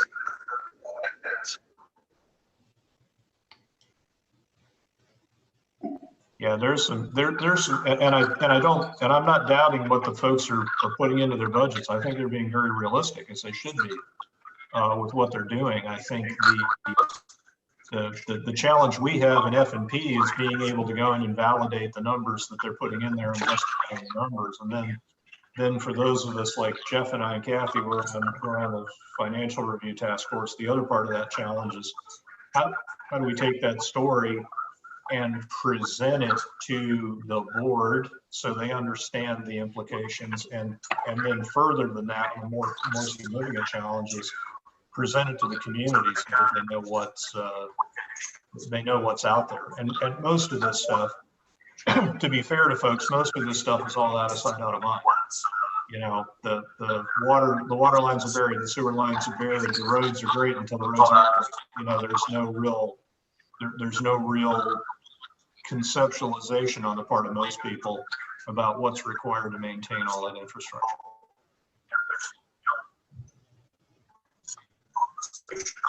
So, Karina, can I ask you one more question? Table. Your tables, at least. Well, and I'm kind of just preparation wise. Everybody needs to mute if you're not talking. Jeff, I didn't hear your question. Can you repeat it, please? Yeah, Karina, I'm just asking a question about your charts here again, and you know, I know you've been looking over them also, but you had a column called high, medium, or low priority. Most of them don't have anything in there. Yeah, some of them didn't do that, and while some did, that was kind of what we were asking them to do, is say, hey, this is first and so forth. And I think the ones that didn't, for the most part, that's where they pushed it out further down. So if it was a high priority, you're gonna see it in 2022 or 23. The low priorities, they've pushed out to 27, that, hey, it needs to be done, but it doesn't have to be done today, it can be done tomorrow situations. Yeah, so that makes sense, but I think we need to confirm, when we go to these other departments, you can tee them up and let them know that we're gonna need to know if that was their methodology, which is why I asked the golf department, how did they prioritize what they did in 22 and 23 and 24, whatever. And without some kind of criteria, it's really hard to explain to ourselves and to anybody outside of this group and to our community why things are needs versus wants versus, whatever. Yeah. There's no criteria behind high, medium, and low. Age is fine, but there should be some rationale. Yeah. But metrics that we can back those claims up with, that your division heads, I'm sure, know intuitively, but we don't know yet. Over.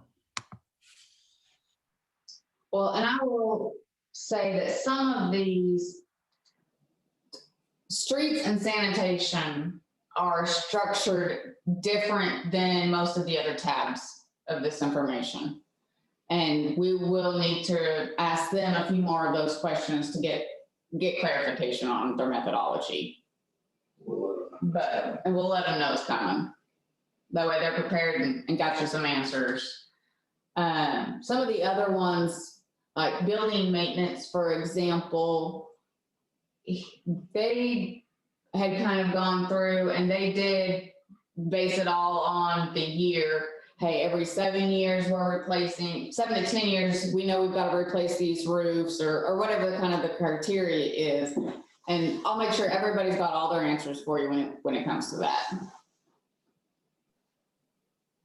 Yeah, that would be very helpful. While I've got you, Karina, I have to ask an educate the dumb guy question. Because I see in the budget report, you've got expenses and operating costs, salaries and operating costs and all that sort of thing, and then you get down to the bottom line. And then you've got some debt service listed, and that's at the 2021 budget level. When I go and look in the O&M tables, I see in some places, not too many, but there's a few places where there's also principal and interest payments on existing loans that are being carried into the table. I'm trying to understand what the dividing line is between allocating them to operating expenses and allocating them to your debt service. Well, I included them over here in this information because I wanted you guys to be able to see it from a cash flow perspective. Mm-hmm. Of what's really going out the door. Mm-hmm. As far as whether it's an operational expense or it's a liability on the balance sheet with the loan, that depends on what it's structured as. What I've put over here as the own little section for the notes, that's because we're truly carrying a loan on that. For example, the fire truck and stuff. Yeah. I just wasn't sure whether the debt service line was intended to cover things like bond debt or anything like that separately than just the normal. Like I said, you go out and you buy a piece of equipment and you finance it. You get a good rate, so you finance it and you stretch the payments over 2 or 3 years.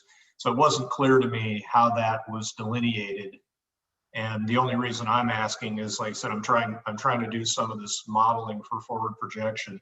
And I'm not quite sure what to put where. That may be a conversation you and I need to take offline, just so I can understand.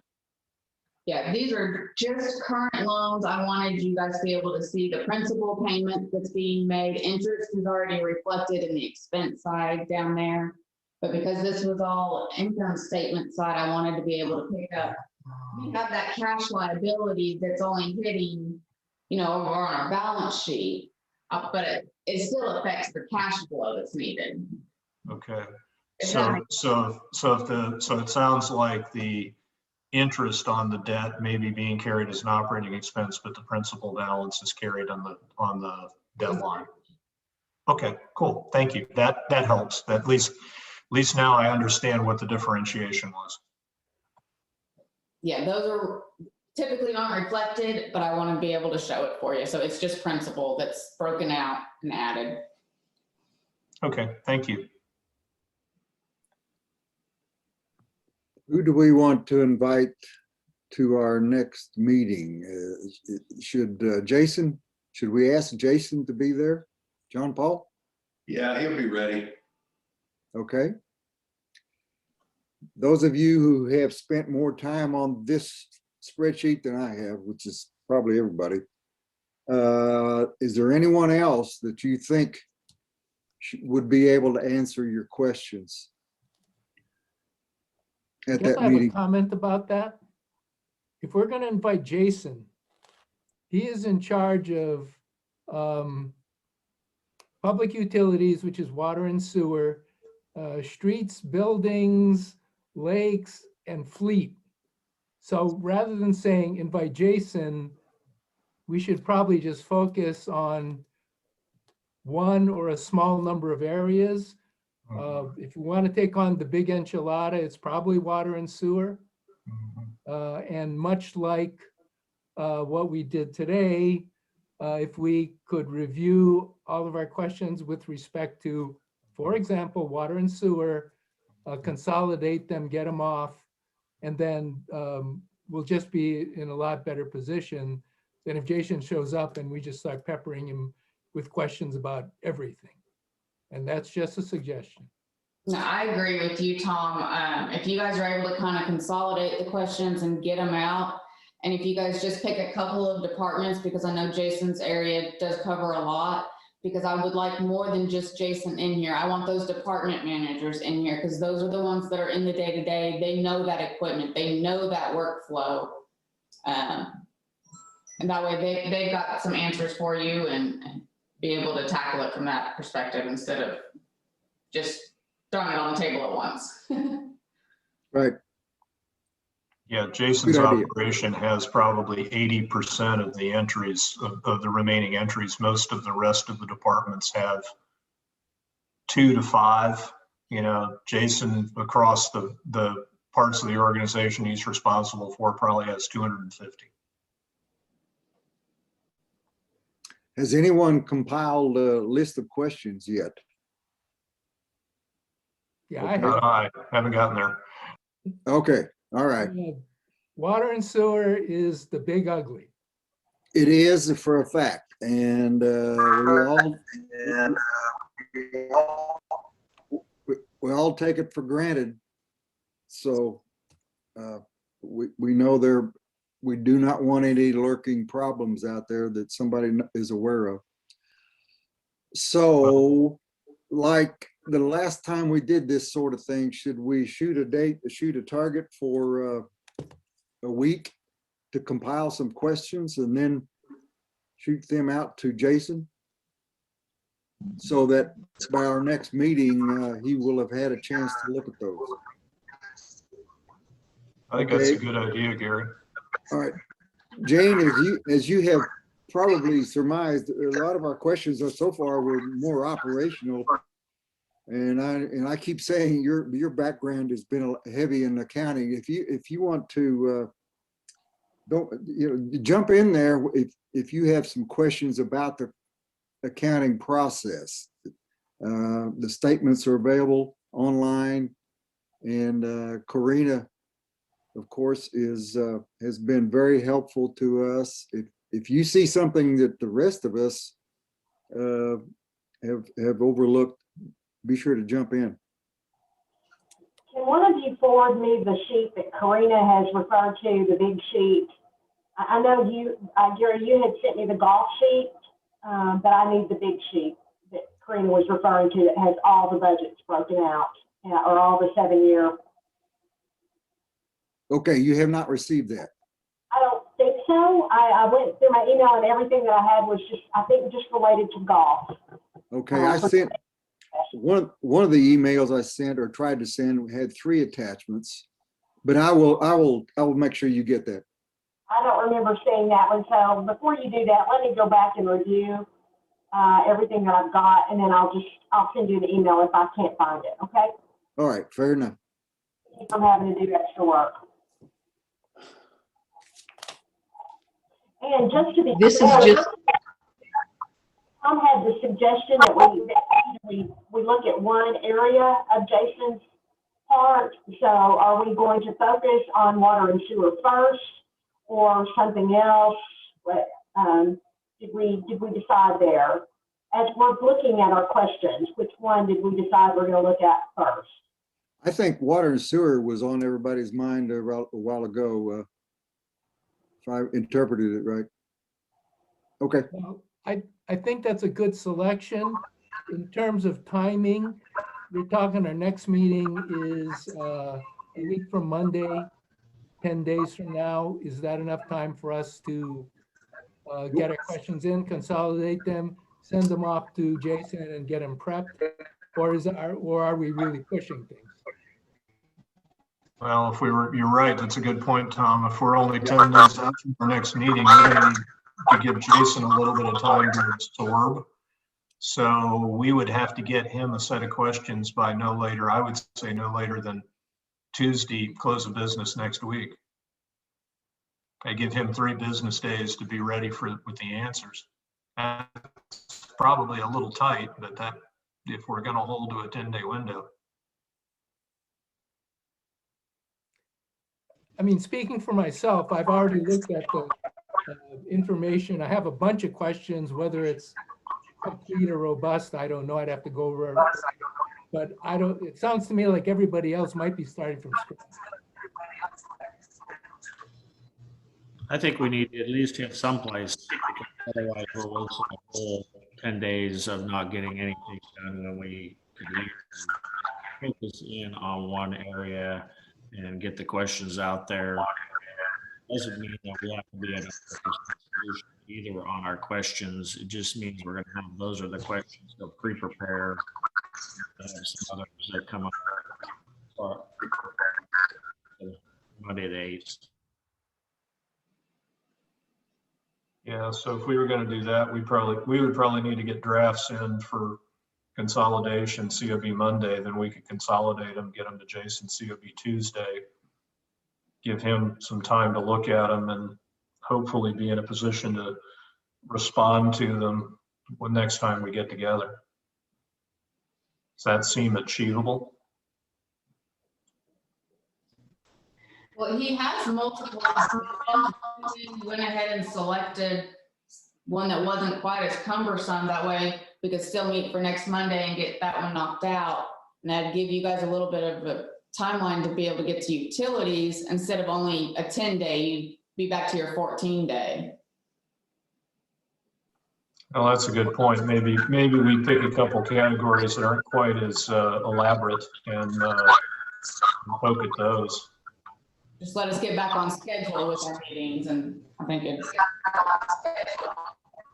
Which are you recommending, Karina? Well, I mean, that's up to you guys, but he still has,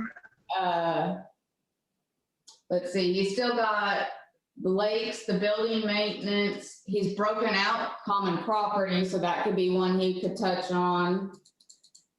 Fleet. So, I mean, those are 3. Fleet's pretty big, building maintenance a little smaller, and lakes is pretty small. I mean, in comparison to streets and sanitation and public utilities. So, I mean, it's really up to you guys, but. It looks like lakes and common property combined only have about 12 or 15 items on them. I'm kind of multiplexing through the rest of it. The building maintenance is, you could probably do all 3 of those because building maintenance stops at like row 84 on the spreadsheet. And when you take all the blanks out, you've only got about 65 entries. You you could probably target those three and be able to come up with a question set, close of business Tuesday to get to those folks and meet with them the following Monday. And that would leave us a little bit of reaction time to be able to grind on some of the bigger rocks. The three of you are also helping that other committee prepare. Is this going to fit okay with you? And the things Make you it need? work. Make it work. It's okay. All right. Compared to where I was, 8 months ago, this is not a high workload. Okay.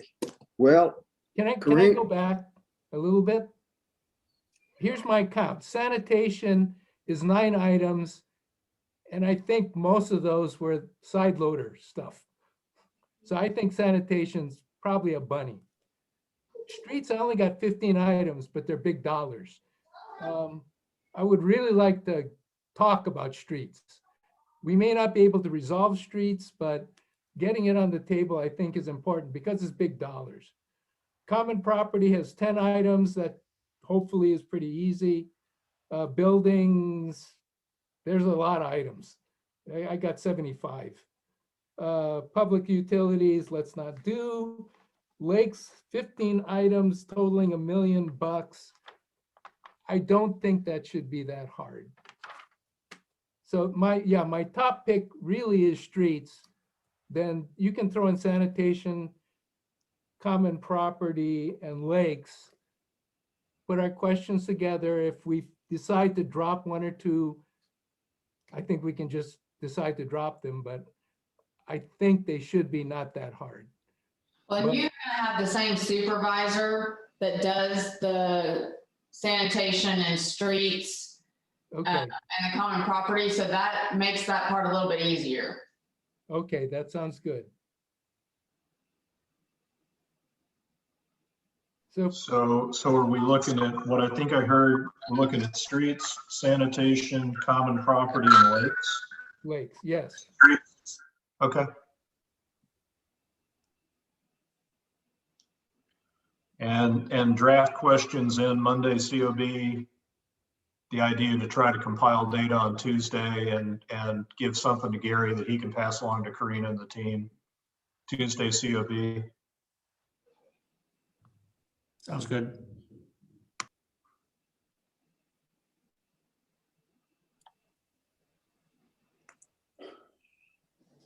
any other comments from anybody? Gary, I have another one for Karina while we got her here, just for.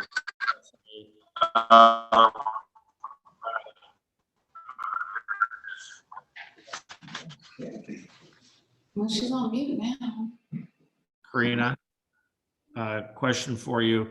So the O&M that we have there, the question I have is about any additional funds that are not represented there. Is that the total picture, or are there reserve funds and stuff that we're not seeing at this juncture? Over.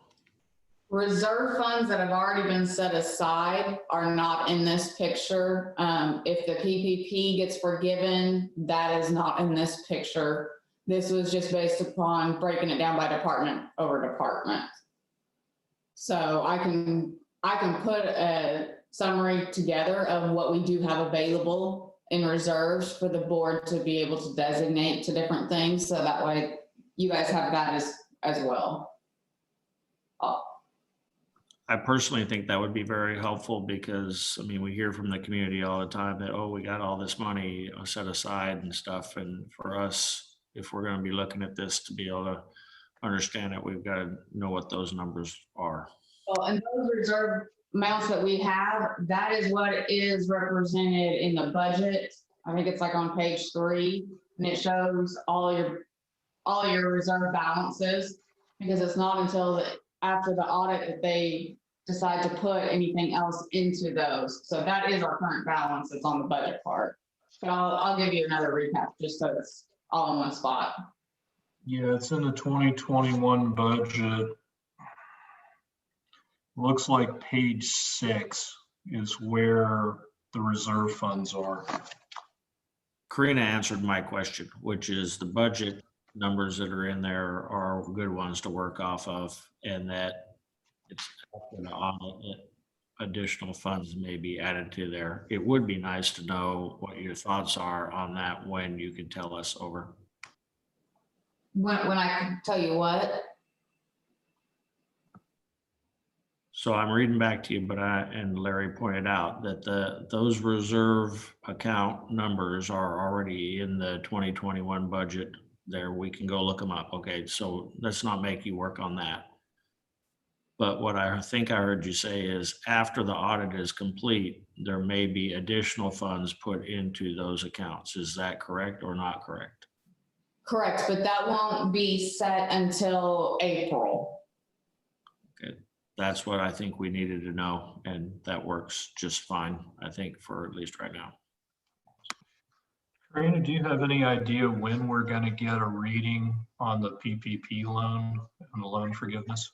I checked with our bank rep on Monday to get a status update, and she said that we haven't heard anything yet. They haven't requested any additional information. Our second round of 90 days should be up in the middle of next month, so we don't have too long to go. But she had informed me that of all the ones that they had to fill out the questionnaire like we did, which is what extended our time frame, they've only gotten one result back, which it was 100% forgiveness, but out of all of the ones that they've processed over 2 million, they've only had one completed. Yeah. So we're kind of in that loop of waiting. Yeah, the reason I ask is that the PPP loan is over $3 million all by itself. I mean, if that gets forgiven, that's a huge chunk of assets that could be leveraged into some of these future investments. But we're all in stand and wait mode until the government gets around to giving us a hand gesture of one form or another. Yeah, and that is what our plan was, is whatever we have that allows us to kind of play catch up for where they were borrowing from the past and get the clean slate from that. Everything extra is to start building some capital accounts to be able to go out and start taking care of all this stuff. And we need that in order to have a starting point. So hopefully it'll all be forgiven. And we don't see any reason that it won't. My only concern, for the reason it wouldn't be, is within the questionnaire, it was a comparison of where were you in 2019 and then what really happened in 2020. And as you guys know, our golf revenue and a lot of things improved. And so that's my only fear, is they're going to say, well, you didn't need it like you thought you did. But it wasn't based on that criteria. Right. It was based on payroll alone, and our payroll board covered that, so we should be forgiven without a problem. Yeah. Yeah, you'd expect to get it forgiven, but I understand you're not going to commit those funds until you actually get the official forgiveness. You just can't. Absolutely. One other item tangential to this one, but I think from my standpoint, please pass along to Jason and his crew in the water department, my thanks for not having to boil water. I mean, I've had a lot of friends in the Dallas area who didn't have water, didn't have power, didn't have a lot of stuff for several days, and were boiling water and all that sort of thing. And of course, a lot of horror stories going on over in Pine Bluff and other things. So, the next time you talk to Jason, please extend, at least from my standpoint, the thanks for the efforts of he and his team to keep the water system stable, during a very, very stressful period. I'm sure it's a lot like a duck right now. He was probably scrambling frantically under the surface to try to keep everything together. But thanks to him for all of that effort. We'll pass that along. Thank you. Okay, looking forward to some questions. Monday, by end of the day, Monday, I guess. And then we'll get those to Karina and Jason. Anything else? Going once? The agenda did show the mention of side loaders. Is that something you wanted to say something about? No. Chalk that up to operator error. Okay. You know, templates are wonderful, but if you're interrupted or something happens, no. That was last time.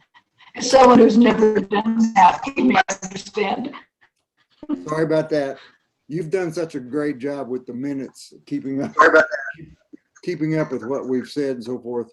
I know you're paying attention to details. Anyway. I don't know anything about the other stuff. Do I hear a motion to adjourn? It's 5 o'clock somewhere. Motion to adjourn. Second. All right, aye. Aye. Great. Thank you all. It's been a long afternoon.